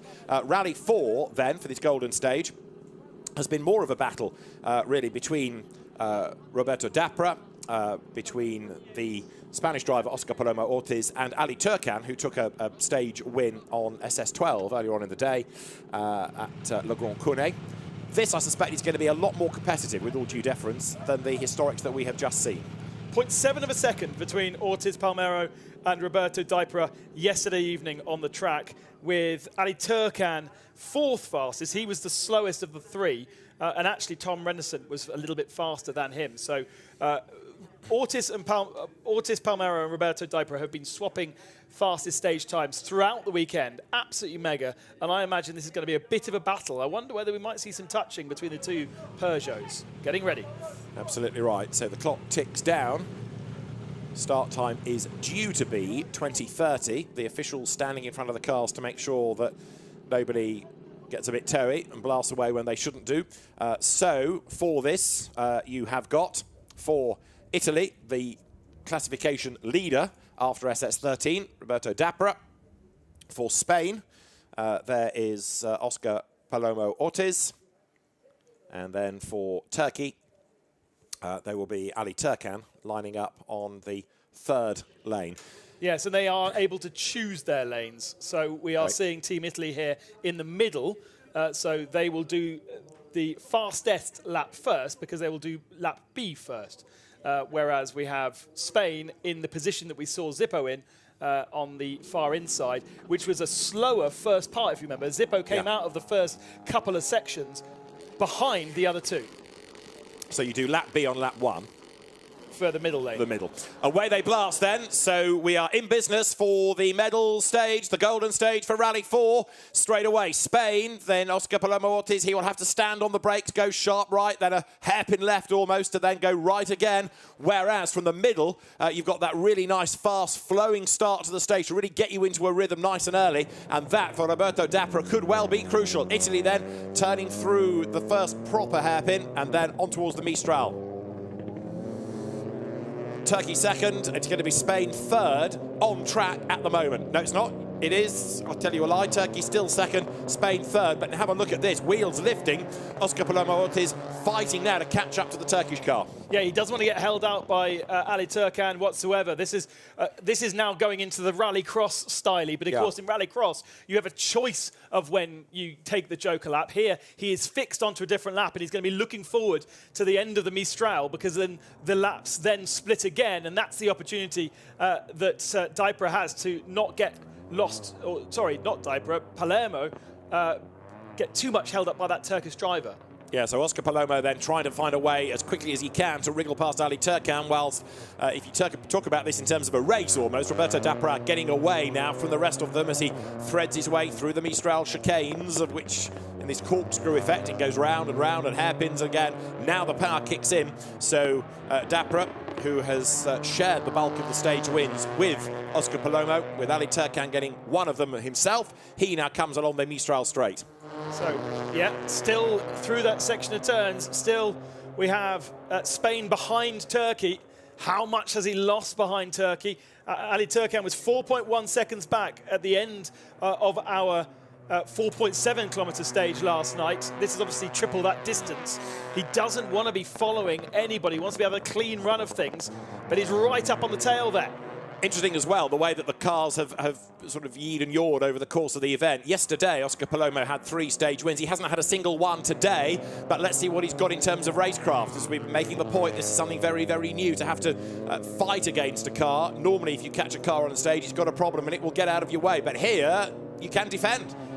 Here's the one to think about. Maybe he realised he was going to be in the top 3 and he set the car up for this stage and this stage alone and sacrificed pace out there in the mountains so that he was good tonight. A car in the mountains would not have been a good car on the track. It's certainly a thought as they come then out of the virage Dupont up over the line, at the end of which Roberto Dapra's first lap was a 2:37.009. Into the chicane they come, stand on the brakes, then flick the cars through the left, right, left sequence. And Spain is ahead of Turkey as they hit the chicane. So Spain has done it.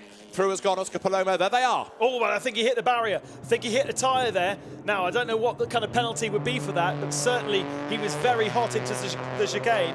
Right, there's Turkey for the slow approach then to lap 2.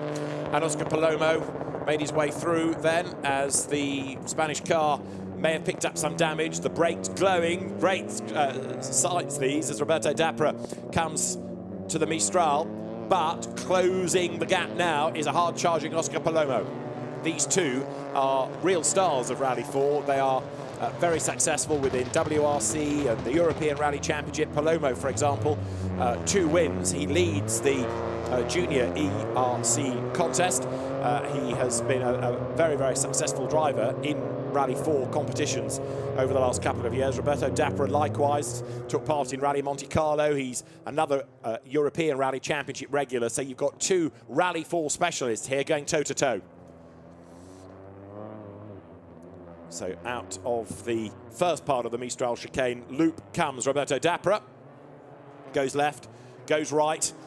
Swings his way now, not towards the racetrack, but sharp right. Goes back the way he's just come. You can see the way behind him that Oscar Palomo is hunting him down, trying to reduce that deficit all the while. So the Peugeot of Roberto Dapra, the Peugeot of Oscar Palomo, very evenly matched as they come back onto the Mistral. But Palomo is certainly not out of the equation just yet. Ali Turcan is falling away, but he, of course, has had to do rather slower initial laps. Another chicane, that's the Mistral chicane contended with. But Palomo now is very much the chaser. He can judge some of his reference points against what Roberto Dapra is doing up the road. So Roberto Dapra comes out of senior and he will take his route through that cut through. Behind is Palomo. So it's Italy versus Spain here. Now, of course, different laps, different routes. Spain wriggles through that cut through. Yes, now that's the longer one, isn't it? Yeah. So that then enlarges the gap between Italy and Spain. But actually Turkey was on the even longer one in the back of the shot. So Palomo at the end of the first lap, the first third of the stage, if you like, was 3rd in the times because he'd taken the longer route. This time he should be up to 2nd, and we'll see whether or not he can jump ahead on the final lap, which they are about to start through. They come then now. So down towards the chicane goes Roberto Dapra. Throws the car into the right, into the left, into the right, wriggles through the chicane. There's Spain, that's Palomo. This is where he glanced the tyre stack a lap back, but he's okay this time around. And he is now 3.8 seconds behind. So Palomo is certainly taking the fight to Dapra. Was there a change there at the bottom of the shot? I think there might have been, just with the variance of the the lap, so I think we might have Spain back ahead. Indeed, because Dapra had to serve the slower lap. There is Dapra then, and it's going to be very, very close between them. It is still just Italy ahead, I reckon, as they come now towards the Mistral, but it's going to be really close. Yes, it is Italy, it is Spain, it is Turkey. That is the order, but Palomo is, what, 3 lengths back, if that? He is hustling on. Flash of the lights now. He's been watching GT3 racing, hasn't he? Not something you'd be doing in rallying very often. But now, once you get back onto the Mistral straight and things settle down, the co-driver is almost redundant. This is just absolute horsepower. This is bravery. This is racecraft coming into play.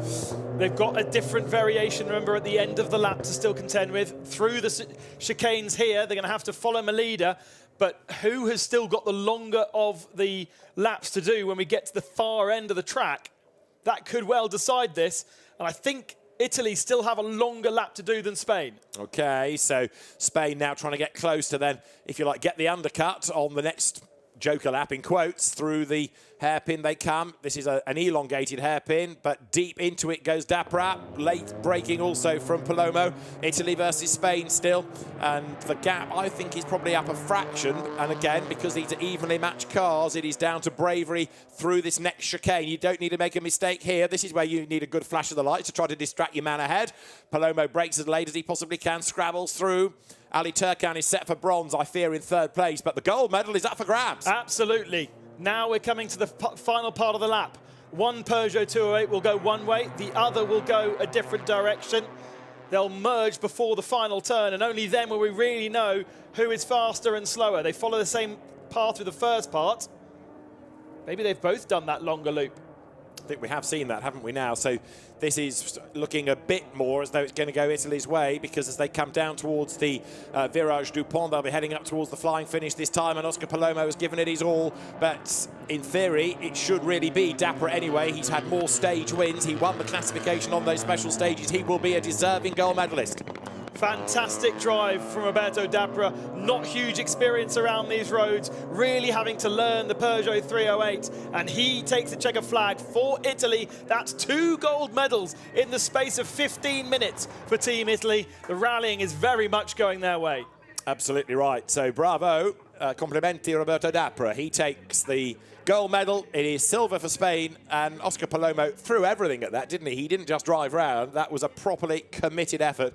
So it's 2 golds for Italy. It's a bronze and a silver for Spain, and it is a bronze medal now for Turkey and a silver for the Czech Republic, let's not forget. Remarkable amount of things to think about. It really is. You know, this is so different to what they're used to. Which lane do you take? Are you going to? You need to take the faster lane at the start, surely, because you don't want to get held up like we saw Roberto Dapra certainly in one part of the lap, really stuck behind the Turkish team. And then the racecraft, as you say, where can we overtake? Is there a possibility of overtaking?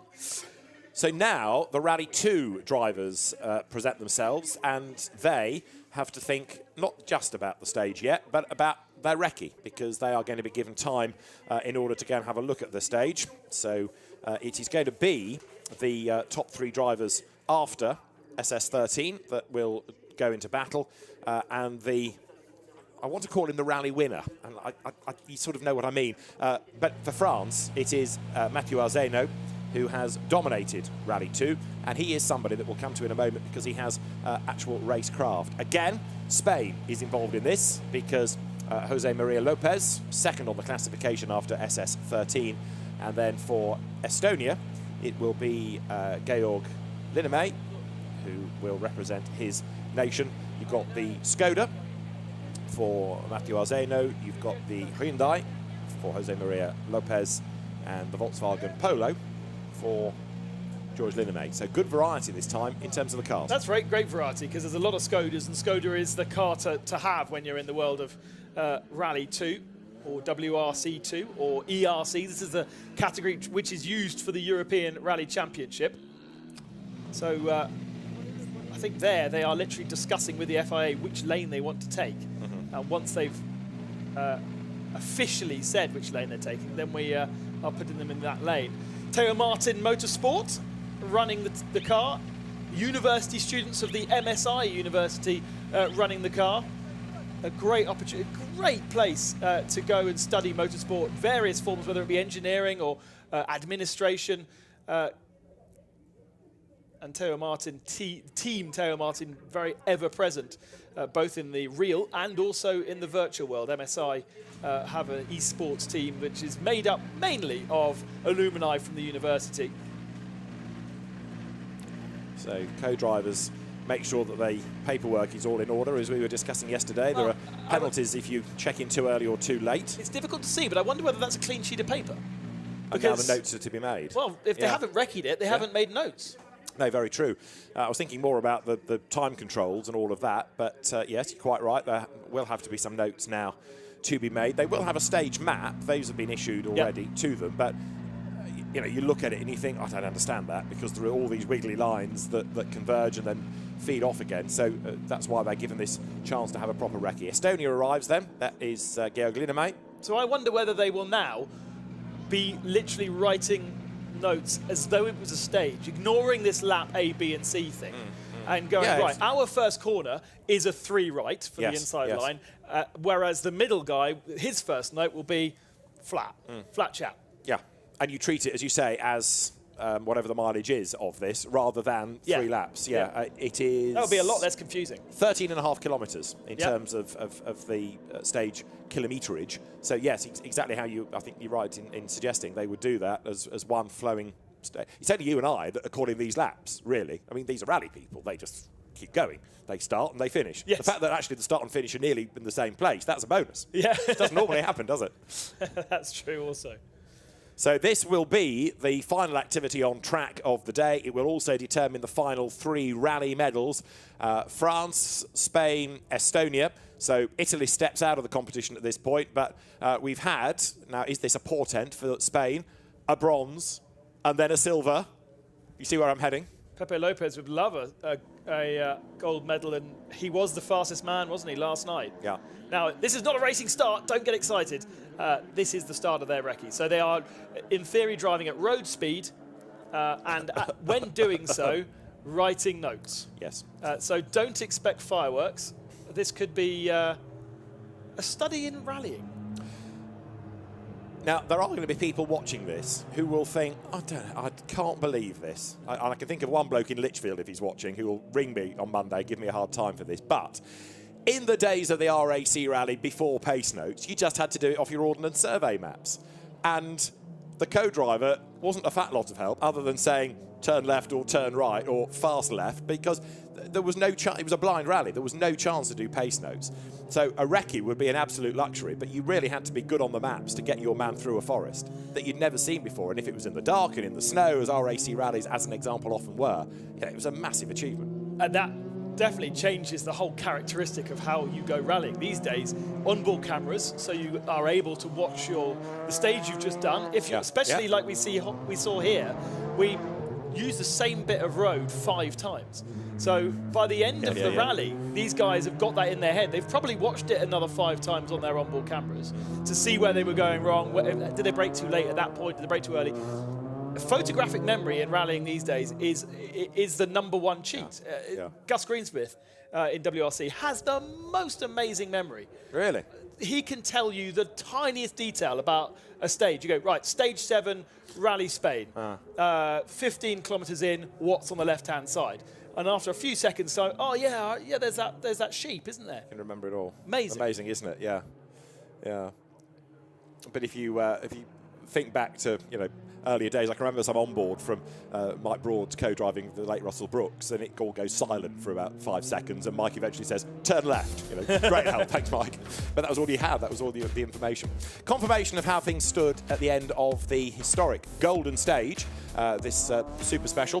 Zippo Andreasinian, along with Nicola Arena, takes gold. Wojtek Staff with Vladimir Zelenka sitting alongside the silver for the Czech Republic, behind Italy and Spain, taking bronze, Antonio Sainz and David de la Puenta. For Rally 4, that is confirmed with the medals going the way of Italy, then Spain, then Turkey. There's only one question mark, and I really hope that there is no further action, but we did see Spain clip that barrier. Yeah. Well, let's just do the medals quickly before we come back to that. Rally 4 on this golden stage. Italy takes gold, Roberto Depra and Luca Guglielmetti from Oscar Palomo and Rodrigo San Juan.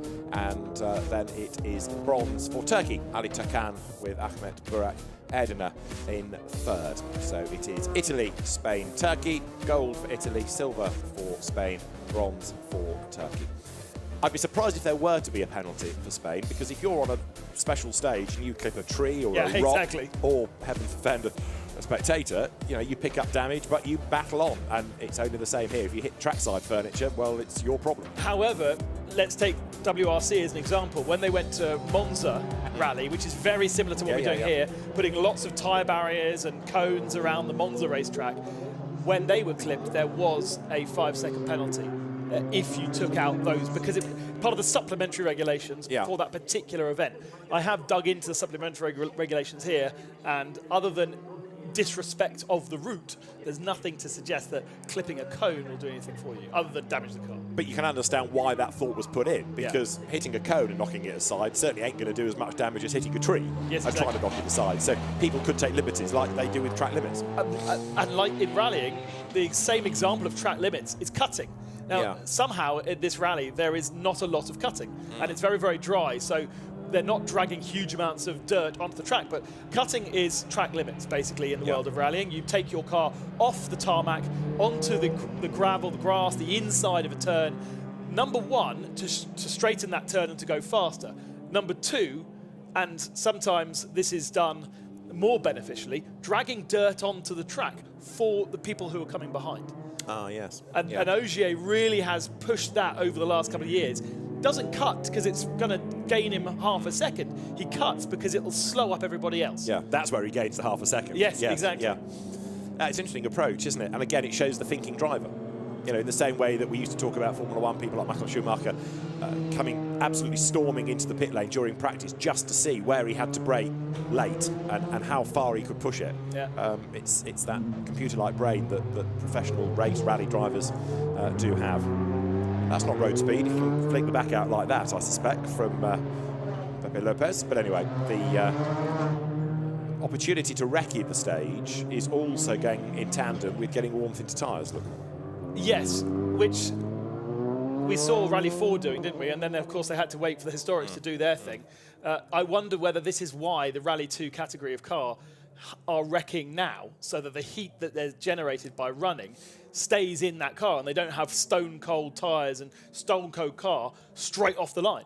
Certainly a thought. Because they're parked up just round the corner here. So to get onto the start line, they don't really have the warm-up time that they would usually have driving to a stage. Well, we are about to discover who the medalists are going to be. Now, Matteo Arzeno has been the dominant driver. He was beaten only once on the special stages. And guess who that was by? And guess where it was? Yes, it was by Jose Maria Lopez Planeas, and it was here last night. But Matteo Arzeno, former single-seater racer, that stands him perhaps in better stead than the others. And the gaps today were so much smaller than yesterday. Yes, the stages were the same, so the drivers that didn't have the experience on Friday had gained experience on Saturday. But again, like we spoke with Rally 4, have they compromised that car in the whole of today, which has been horrible for him, so that it works in this stage? One of those stages of the loop today was the mountain pass, the big col. So very nadgery, very slow, lots of hairpins and stuff like that. The second one was much more akin to this track, wide and fast. So actually it wouldn't have been as bad as had they had to run the first stage of the loop yesterday, which was the one that was broken tarmac and horrific in my RS. Oh, okay. And therefore would have been horrific in a rally car. So the way the thing bounced, the tarmac was so rough and ready and bouncing around, you wouldn't want a stiff car. Just want to come back to one point in a moment, just about the stages you were discussing, but we are going to have a look at a change to Rally 4, and what you were talking about in terms of a penalty has been applied to Oscar Palomo, so a change for silver and for bronze. Turkey takes the bronze, and Turkey goes up from bronze to silver, and demoted to bronze, therefore, is Spain, which is a real shame given how energetically, Oscar Palomo pushed, but I take your point that you were making, that yes, you can take more liberties with cones and tyre barriers than you can with trees or bushes. Yes. And that was all down to that overtaking manoeuvre on lap 1 because he was held up by Ali Turkan because they were on different laps. He pushed really hard onto the start finishing straight and basically outbraked himself into that artificial chicane leading on to the second lap, clipped it. We kind of saw it being clipped. I don't know, it was kind of in shot, out of shot. The tyre, I think, came in shot. It's just there, that tyre there that's now been put back. Unfortunately, that was deemed not following the circuit. Can I just take you back to the description you were offering of the stages from earlier on? Because as a keen student of linguistic matters, is there a French translation for nagerie? Not that I know of. I bet there is. Can we work on this? I bet there is. I need to go to... It's a good rally word, nagerie. I need to go and put my bubble hop on and hang out with the rally guys a bit more, don't I? Well, yes, you let me down yesterday without a French version of a Scotch egg as a proper rally fan. De Scotch. De Cos. De Cos, yes. And is there a bobble chapeau that you can have as well? I'm sure.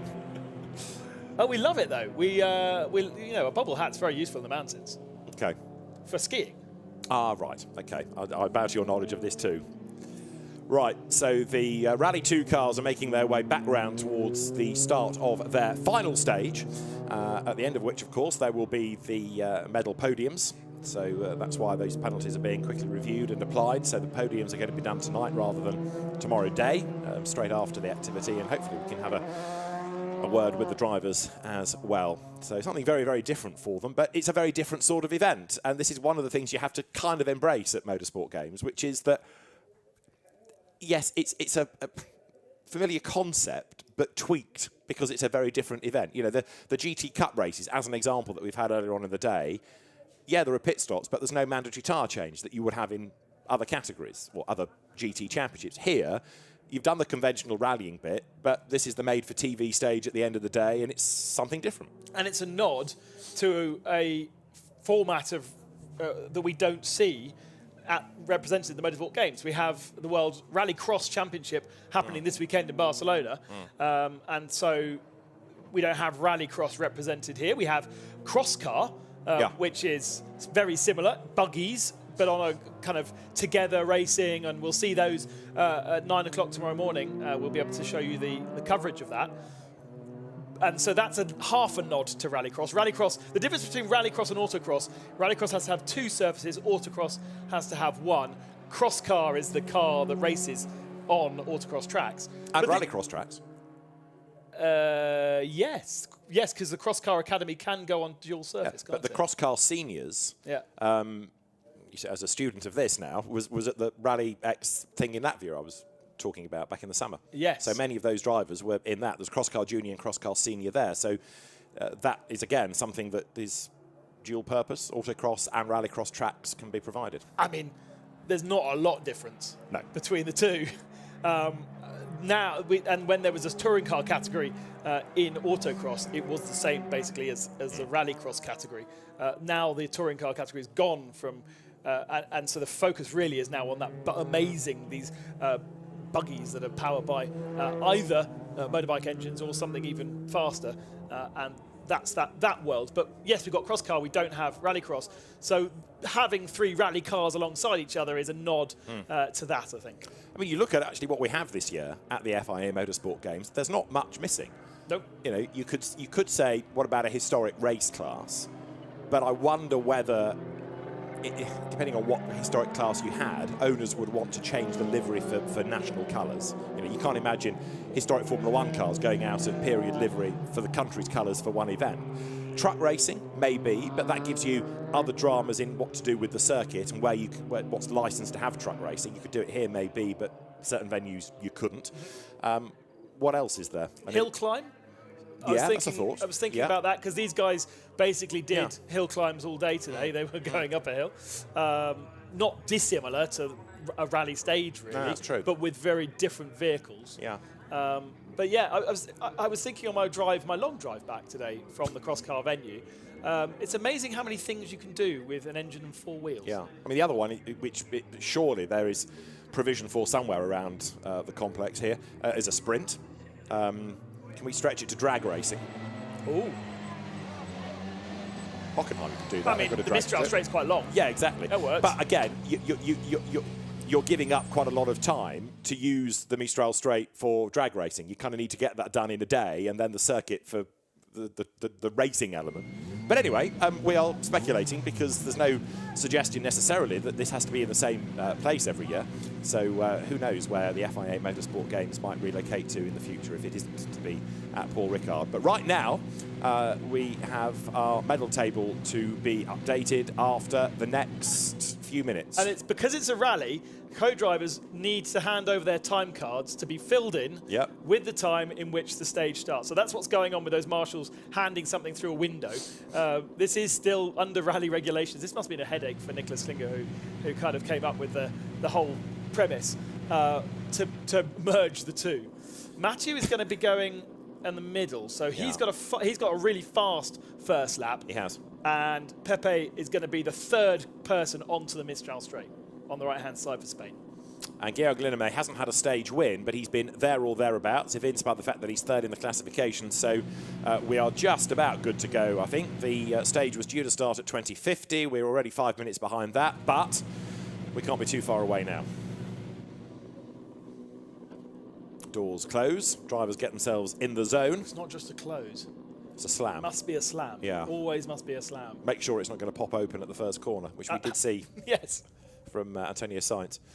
Right, so the clock ticks on down. Everybody looking for the time, and cars lined up ready to do battle. I mean, great nationalities to be represented in Rally 2, right? Estonia with Oyt Tanak in the World Rally Championship as a champion. We've got Danny Sordo for Spain in the World Championships, and of course, France have won every single one, bar the one that Estonia won for 15 odd years. So we have countries represented correctly here for our final. Exactly. It's a far cry from Finland and Sweden and Norway as well, it used to be, for example. How the world changes, eh? Medals on the line. The Rally 2 Golden Stage about to get underway. Blast off. Great start by Arzeno then as they accelerate down towards the first part of the stage. This is where 3 different lines will be taken.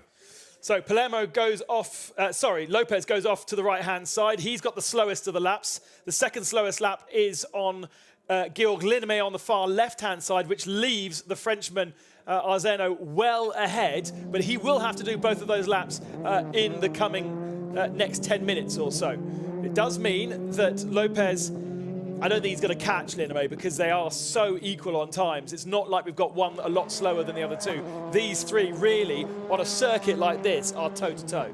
Right, so they turn their way through that little cut-through and make their way then towards the Mistral. But again, because of the number of different configurations you can run around Paul Ricard, there is so much space, there's so much scope for the special stage. So now they come onto the Mistral itself, but there's the first of the chicanes to negotiate, but then you can't join the circuit because it's barriered off, so you've got to sort of loop round yourself and then go back in the opposite direction and then back in the correct direction up through the Mistral chicane. But instead of going back onto the straight, again, cones in the way that shepherd you into a sharp right, and then this elongated left-hand hairpin. So you go deep into it, and it's the second point that's the sharper. And the other thing you're getting here is you're getting lights from the other cars in your face, which does happen on rally stages like this, where they're very, very sinuous. But Mathieu is absolutely checking out at the front of the field, a track that he would have raced in single-seaters as a young kid. He's done the Rally Saint-Baume before. That'll be coming up in December. He lives around the area as well, so knows the road from his road car as well as his race car, has experience of this, but doesn't have experience at all of the format.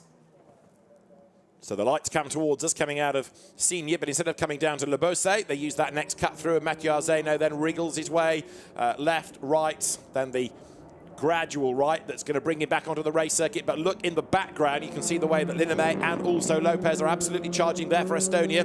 Is Georg Linnemer heading up then towards the completion of the first third, if you like. This is really the first split that we get as they come up to the line, but with the tyres squealing in protest, hard on the brakes, into the virage groupon comes Mathieu Arzeno, looking for goal here. He is really, really pushing. Of course, these cars are four-wheel drive, so you could just slam on that throttle and allow all four wheels to scrabble for grip as he was doing so. Mathieu's had this car really loose all weekend. I've seen it darting around under brakes, and at one point heading for me under brakes. It's really spectacular the way he drives his Volkswagen.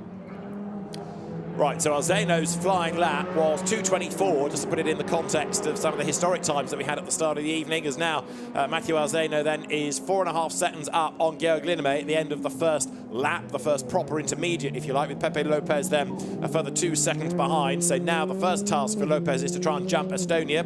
So Spain chasing Estonia, they're both chasing France. Mathieu Arzeno way clear in the lead right now. Yes, but this is the slowest lap, I think, for Arzeno now. If he was... Oh, no, because my notes are wrong, so ignore that.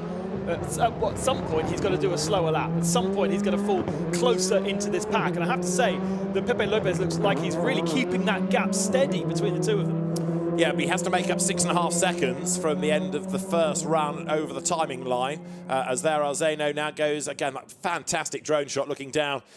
Totally clear, isn't it, as the cars come past the floodlit paddock through the many configurations of the Mistral Straight.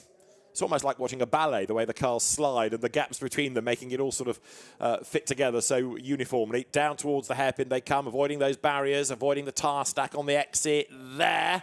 Arzeno just does it. There behind him is Pepe Lopez, back onto the power. I fear that Linnaeus for Estonia is falling out of the mix now, but is Arzeno still in charge? It looks as though he's extending his gap a little bit.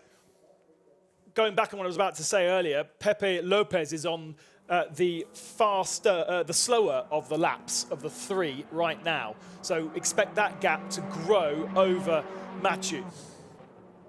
So Arzeno is going to be able to pull clear as he comes then now through the cut through on the run down to Le Beausset. There you've got the French entry then.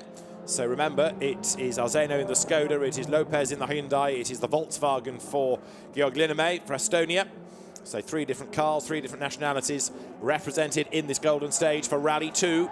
And they are about to start the final blast around Paul Ricard in the Rally 2 Cup. This is going to determine the medals. There's just under then 5 kilometres left as they come out of the Virage du Pont. Arzeno looking strong. Now, does Arzeno go to the far right-hand side on this lap? I think this is the lap that he needs to do that particular loop. He's got to get through this chicane first, and then he's going to stay to the right-hand side.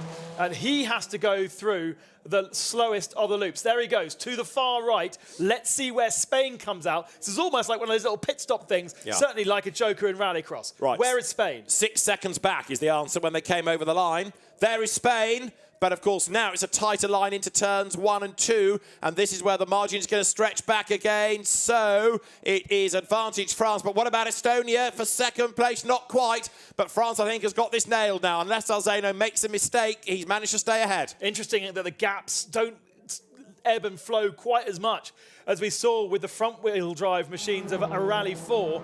Georg Linnaeus, for me, still has an opportunity to get himself up into second position and pick up that second position medal for Estonia with the variance in the last part of the lap. Really close between the two, although it's gone out a little bit there as they head towards the Mistral section. Yeah, I think France has got this done, but it's been a very, very valiant effort by Pepe Lopez to try and take one of each medal, a bronze and then a silver that became a bronze, sadly, for Spain. He wanted a gold. He ain't going to get that now unless Mathieu Arzeno makes a mistake, but he has driven so well, not just here, but across all the special stages. And Georg Linnaeus, on this last run through, looks as though he is hunting down the car of Pepe Lopez then, the Hyundai, but again, he's just not going to get there in time, is he? As onto the Mistral Straight, Mathieu Arzeno treating that section just like the racetrack that it is, a racing line, not a rally line there. Yeah, absolutely. The more sliding, the less drive forwards you have, and therefore rally drivers have to switch their brains to a different surface,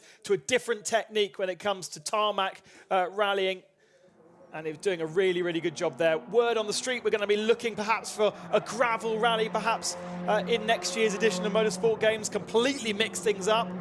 And that experience that Mathieu Arzeno has of the local roads to him will certainly be less and less. If you want to watch more around this area, Saint-Barbe Rally is at the end of December, based on very similar rows to the Motorsport Games. And is that a change at the last corner for second position? France have got the victory, but there might have been a change there in the last divergence of the lap. All right, let's have a look then, because we're looking for Spain, we're looking for Estonia, and the headlights come towards us then, but with the car of Estonia coming out of the Virage Dupont. It is a win for France. It is a gold medal. Another one goes the way of France. Mathieu Arzeno takes honours. It is Spain for second, and it is Estonia for third. So it is gold for France. It's another silver for Spain, and bronze for Estonia. And well done to Mathieu Arzeno, who has absolutely blitzed them in Rally 2 this weekend. And great to see that finally that performance has come on this circuit, because in qualifying it was Georg Lineme. On stage 7 it was Pepe Lopez, and now Mathieu Arzeno has got himself the win. So it is the gold medal for France. Then Mathieu Arzeno in the Skoda with Romain Roche takes the gold medal.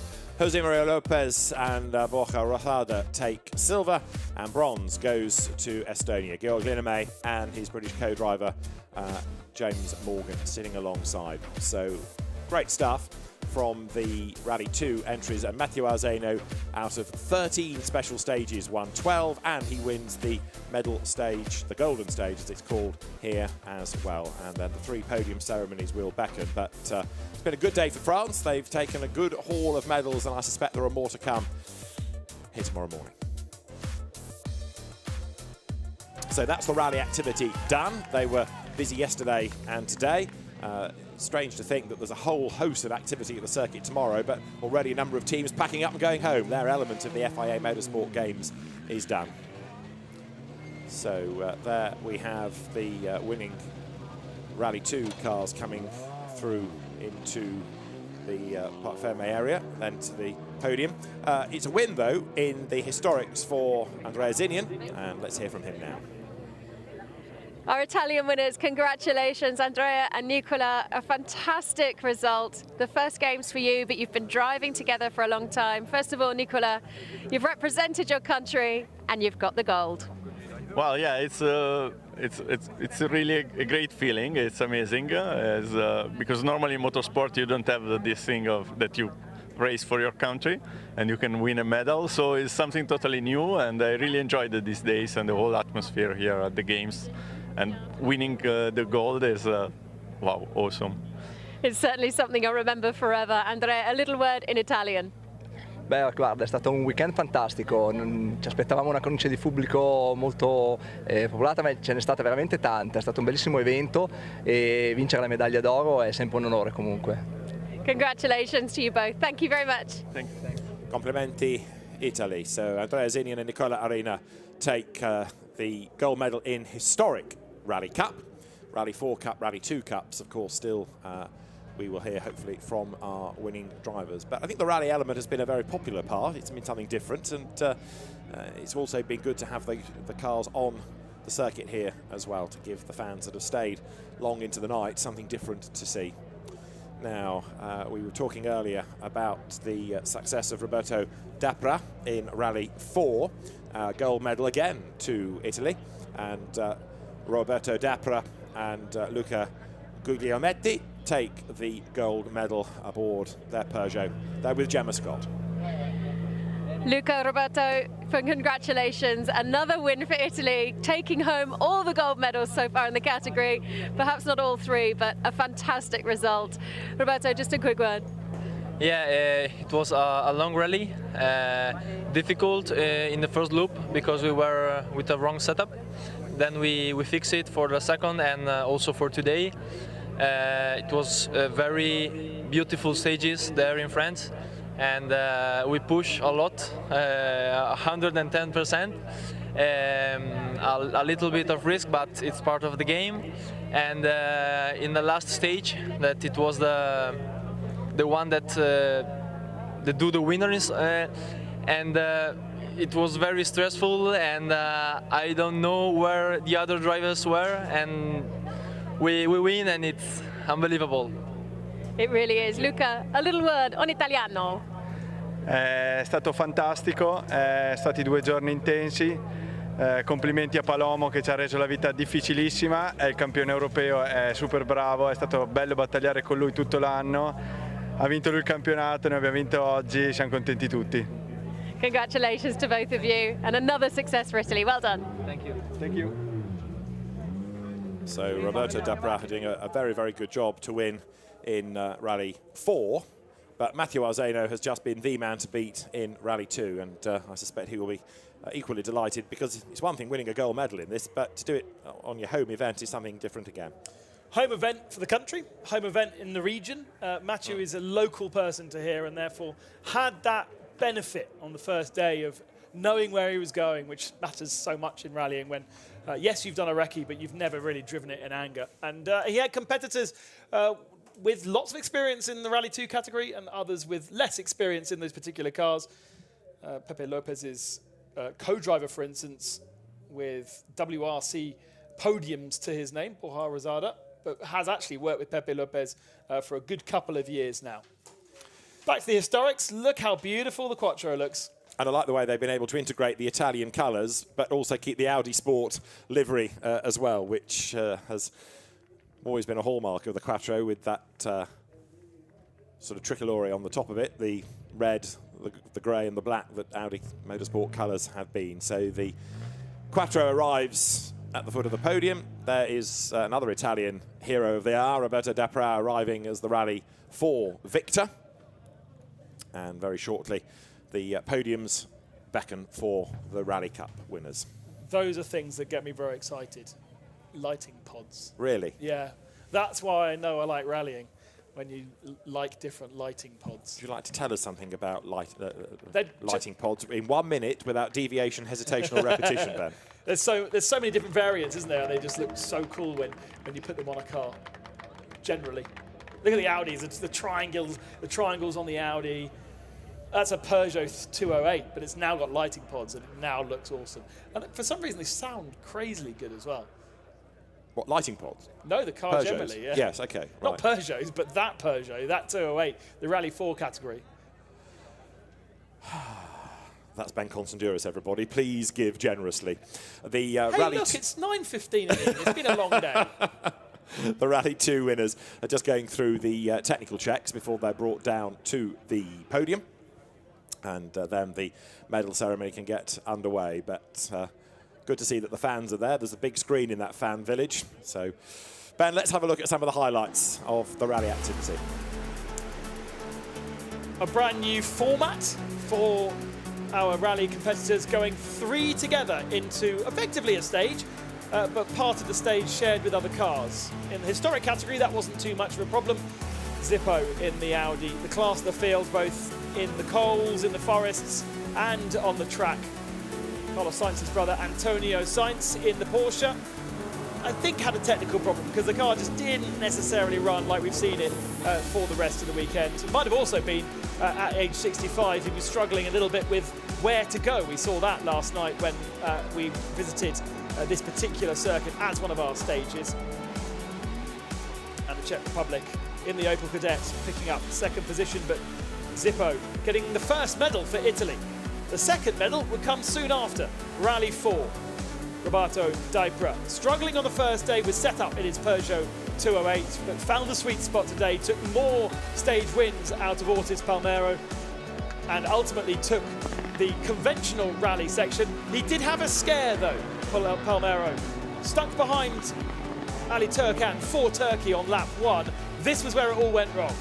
Turns, locked up, hit that tyre, which is out of position, and unfortunately got given a 10-second penalty. So ultimately, Team Spain dropping behind Team Turkey. What a huge result for Ali Turkan and Team Turkey to get a silver medal behind Team Italy with their second medal of the Games. And then it was Rally 2, the fastest cars used in WRC2, in ERC, the European Rally Championship. Dominated this weekend by Matteo Arzeno, but he hadn't taken a stage win on this particular configuration all weekend. Linnamäe for Estonia, my personal favourite for the rally, was fastest in qualifying around this loop, but ultimately could not replicate that when it came to the medal final stage. France leading ahead of Pepe Lopez for Team Spain. Lopez clearing off and keeping himself ahead of Estonia, but it was ultimately Team France that took another gold medal in Rally 2.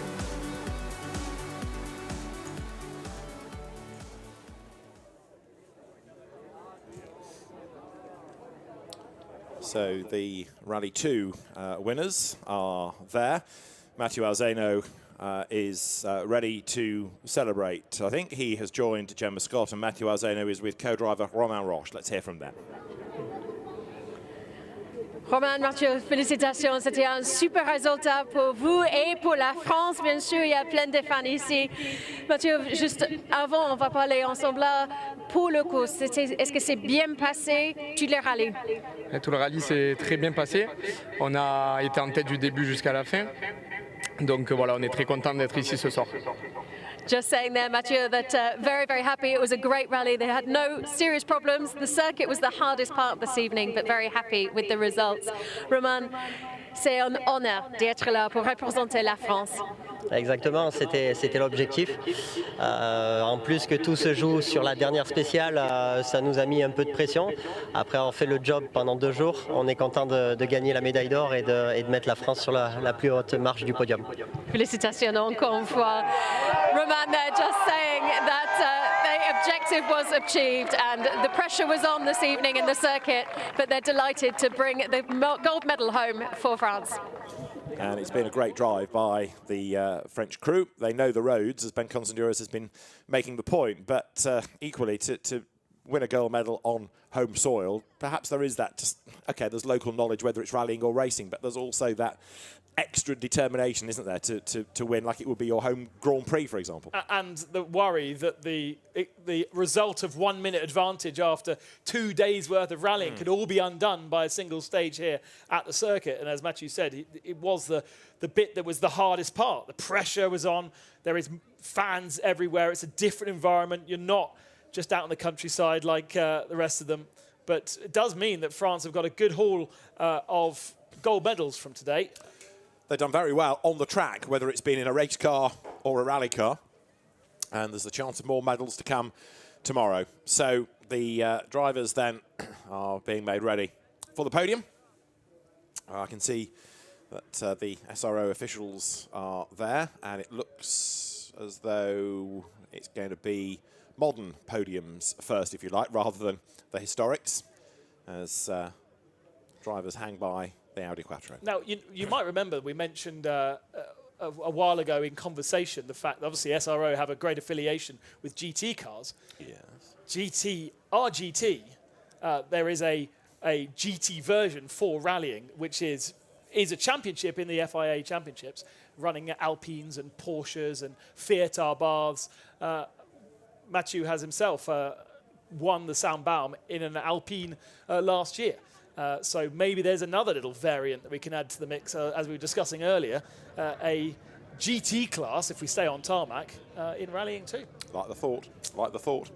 Looking down from the drone, you can see the structure there that is both the studio, the green room and the podium, and the drivers very shortly are going to be brought forward in anticipation of our medal ceremony for Rally Cups, the Rally 2, Rally 4 and the historic rally as well, to round out what's been a very long but very busy and really exciting day of motorsport, be it real or virtual, be it race, be it rally, be it karting, be it drifting, that we've had here on the Circuit de Castellet.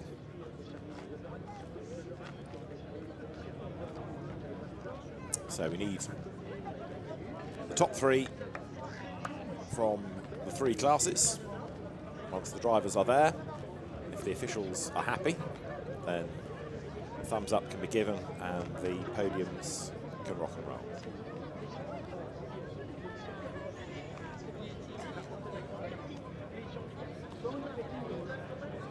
Mathieu Alzano and Romain Roche still celebrating.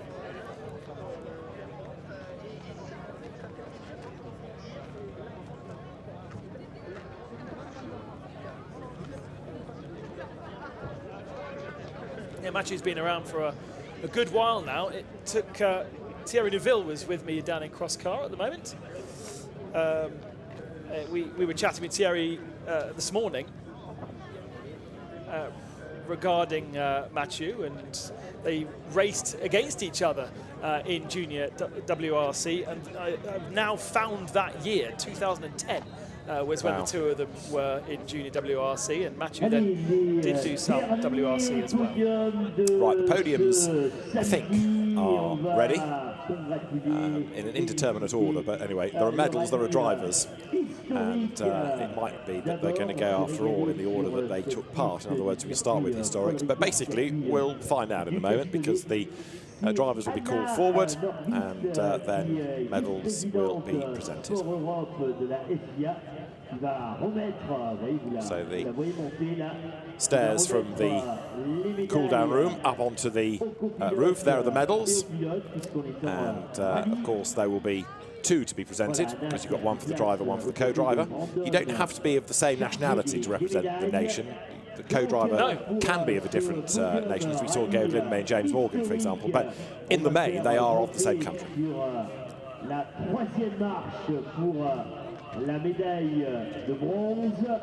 So the historic contingent making their way forward.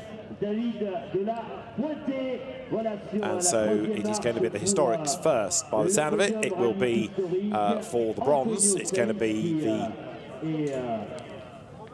Spanish team of Antonio Sainz and David de la Puente.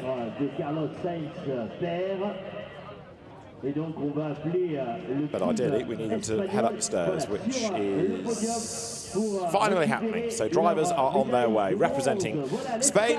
Up a step, then the driver and co-driver for the Spanish nation. Co-driver David de la Puente and Antonio Sainz take the bronze medal. Then for the silver, it will be making their way forward now for the Czech Republic, Wojtek Staff and František Ražiner. The Opel Cadet drivers gave it their all in that. It was a car that was perhaps a little bit short of grunt, but managed to wring the neck of the Opel Cadet. And up for the gold medal steps Team Italy, Andrea Zinian and Nicola Arena. The circuit already being made good for tomorrow, with the Paul Ricard team moving the barriers so that it's a race circuit, not a rally stage first thing in the morning. But a dominant display all rally by Andrea Zinian and Nicola Arena. And so now the medals being presented at the end of the Rally Cup for the historic cars. Antonio Sainz receives his bronze medal from Anna Nordqvist, the FIA Vice President of Sport for Europe. There is David de la Puente receiving his bronze medal. Then we go to the silvers for Vladimir Zelenka and Wojtek Staff.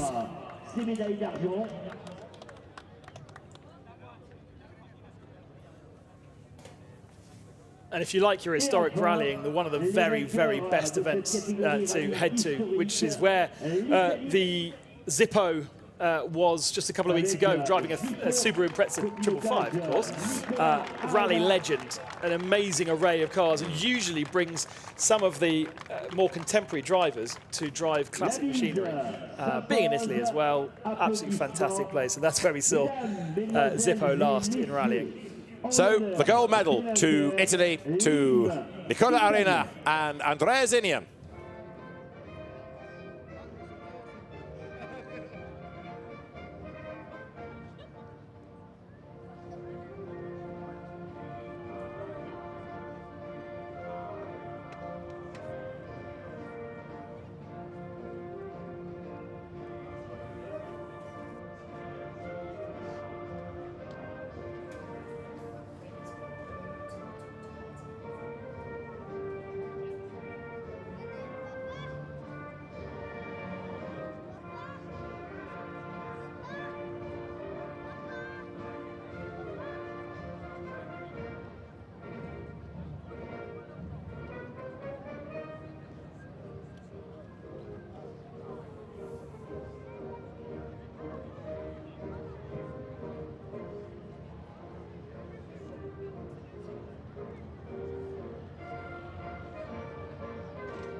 Congratulations to Nicola Arena and Andrea Zenian, the gold medalists in the historic Rally Cup. Antonio Sainz might be the vanquished, but he is the first one to make his way along the podium to congratulate his rivals, and he's the first one off the podium as well. He takes his champagne and he's gone.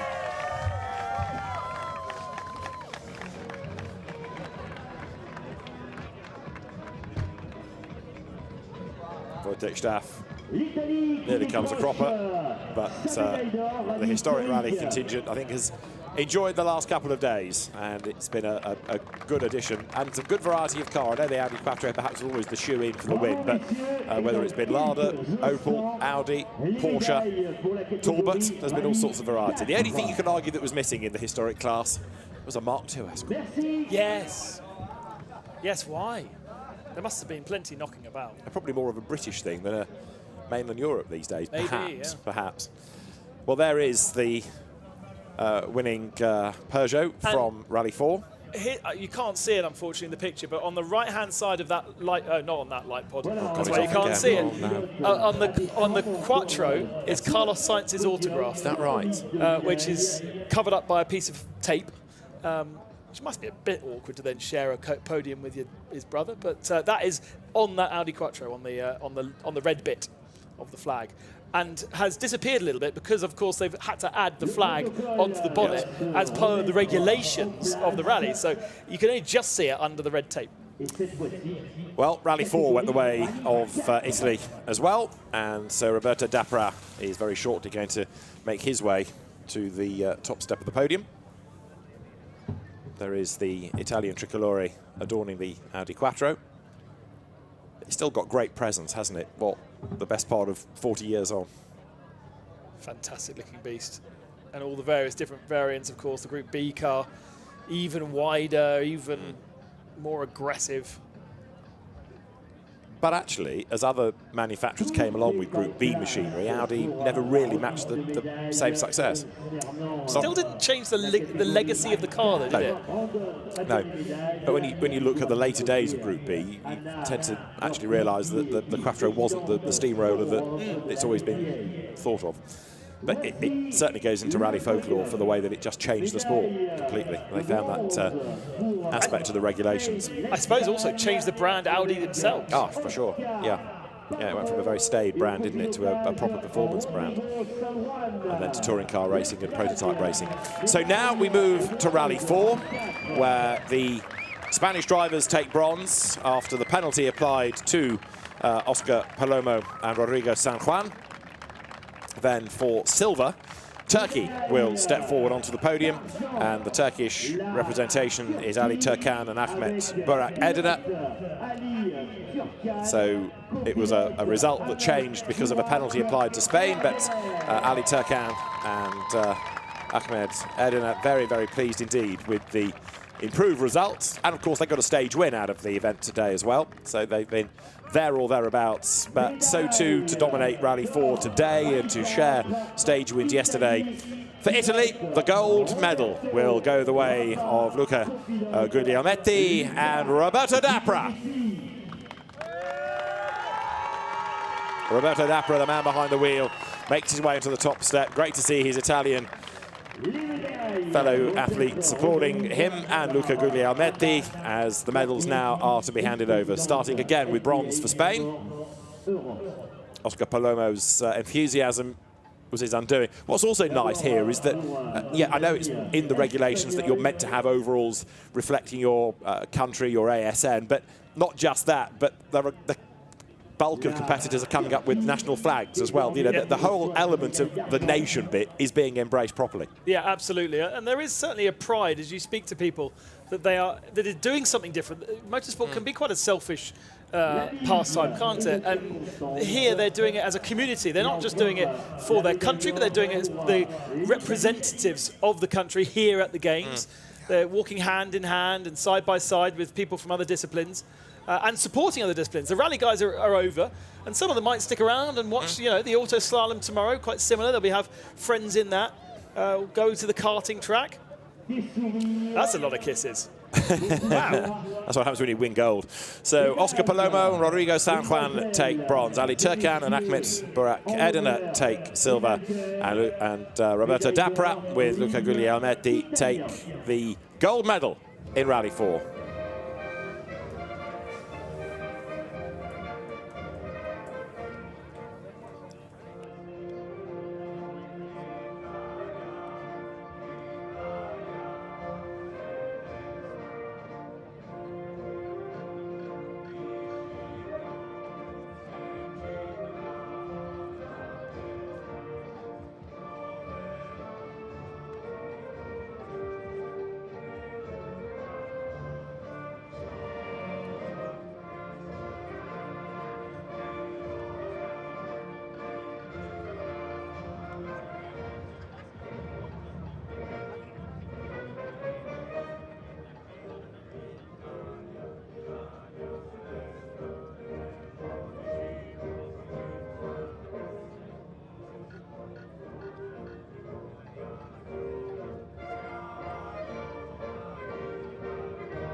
So once again, the national anthem of Italy plays as another gold medal goes the way of the Italian nation. And of course, although we've got podiums for the individual disciplines, there is that closing ceremony tomorrow evening when the winning nation will be revealed as that medal table continues to grow over the course of the event. And we've had another 9 medals added in. Spain's had a decent haul with 3 across this, 2 golds for Italy, and another gold for France as well, all affecting the medal table. Palmero and Dapra would have raced a lot of each other this year, both in ERC 4 category in the European Rally Championship. But for Ali Turkan, that's an unusual podium for him. He will not have competed against these guys very often, and I think that's the big surprise of the weekend. Well, not surprise, but a great pleasure to see Turkey up there on a surface which is nothing like what they rally with, in a car that was relatively unfamiliar to him. And Ali Turkan getting himself up, silver medal, and having a really good, strong battle over the coals and in the forests. Une fois de plus, le protocole va se remettre en place. Waiting now for Team France to receive their gold medal for Rally 2, the R5 category as it was previously known. Hundreds of cars all around the world represented at the biggest level in the world, WRC 2 category, but also used in the top seed of the European Rally Championship and so many national championships around the world. And manufacturers still bringing out new ones. Skoda just last week bringing out an updated version of this very car for next year, an Evo version mainly developed by Chris Meek. An opportunity for customer racing to grow. That same philosophy that SRO have on track with GT3 represented in touring cars with TCR, as we've seen here, and also in rallying. It's very hard to get your hands on a WRC car these days. But you can. You need a lot of pennies, but much more accessible and affordable to go rallying in R5. Well, the drivers from R5, from Rally 2 now being brought forward, where it is at the end of the event a bronze medal for the Estonian entry of Georg Linnamäe and for James Morgan.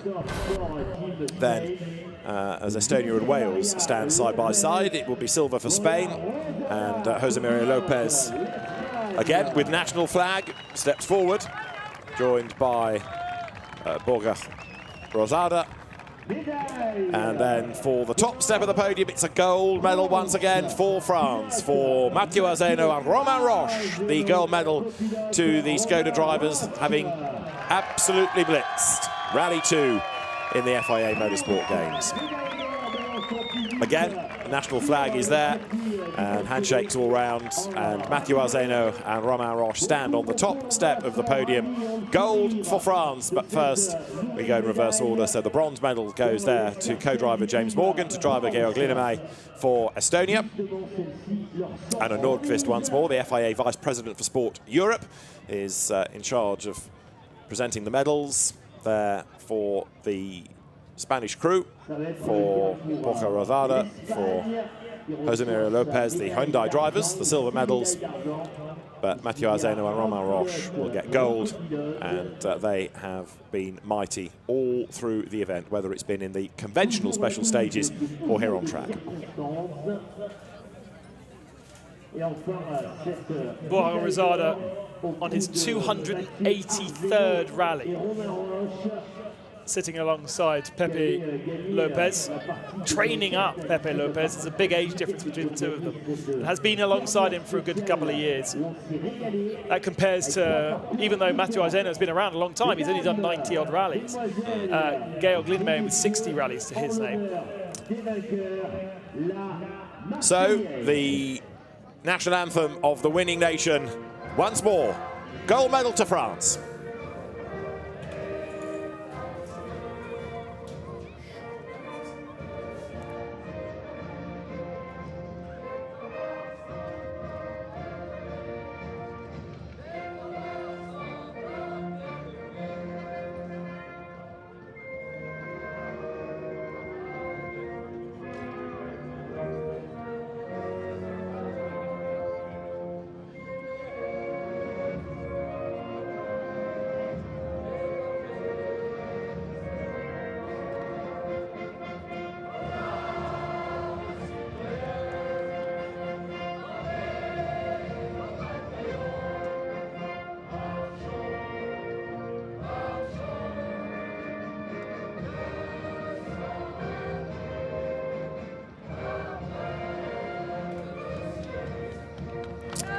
Congratulations to France, another gold medal to round out day 2 of the FIA Motorsport Games. And for Mathieu Arzeno and Romain Roche, then the gold medal, the champagne is at their feet. They're all smiles. They have won rally stages. They've won the golden stage tonight to round out the activity at the Circuit Le Castellet, and a fantastic result for France. They've been winners of gold in GT3 circuit racing and in Rally 2 as well.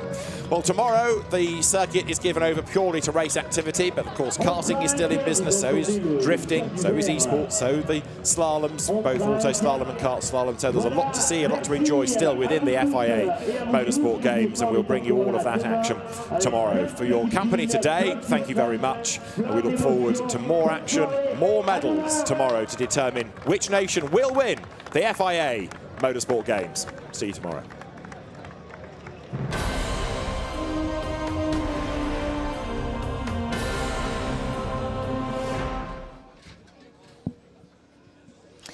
What a great way to end the rally stages here at Circuit Paul Ricard. It's raining champagne here as the podium is just above me, and actually our winners are quickly coming past and coming out of the way.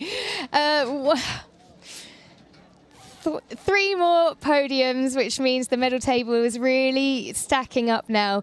We saw the drift final earlier, so let's take a look at their podium, which is next.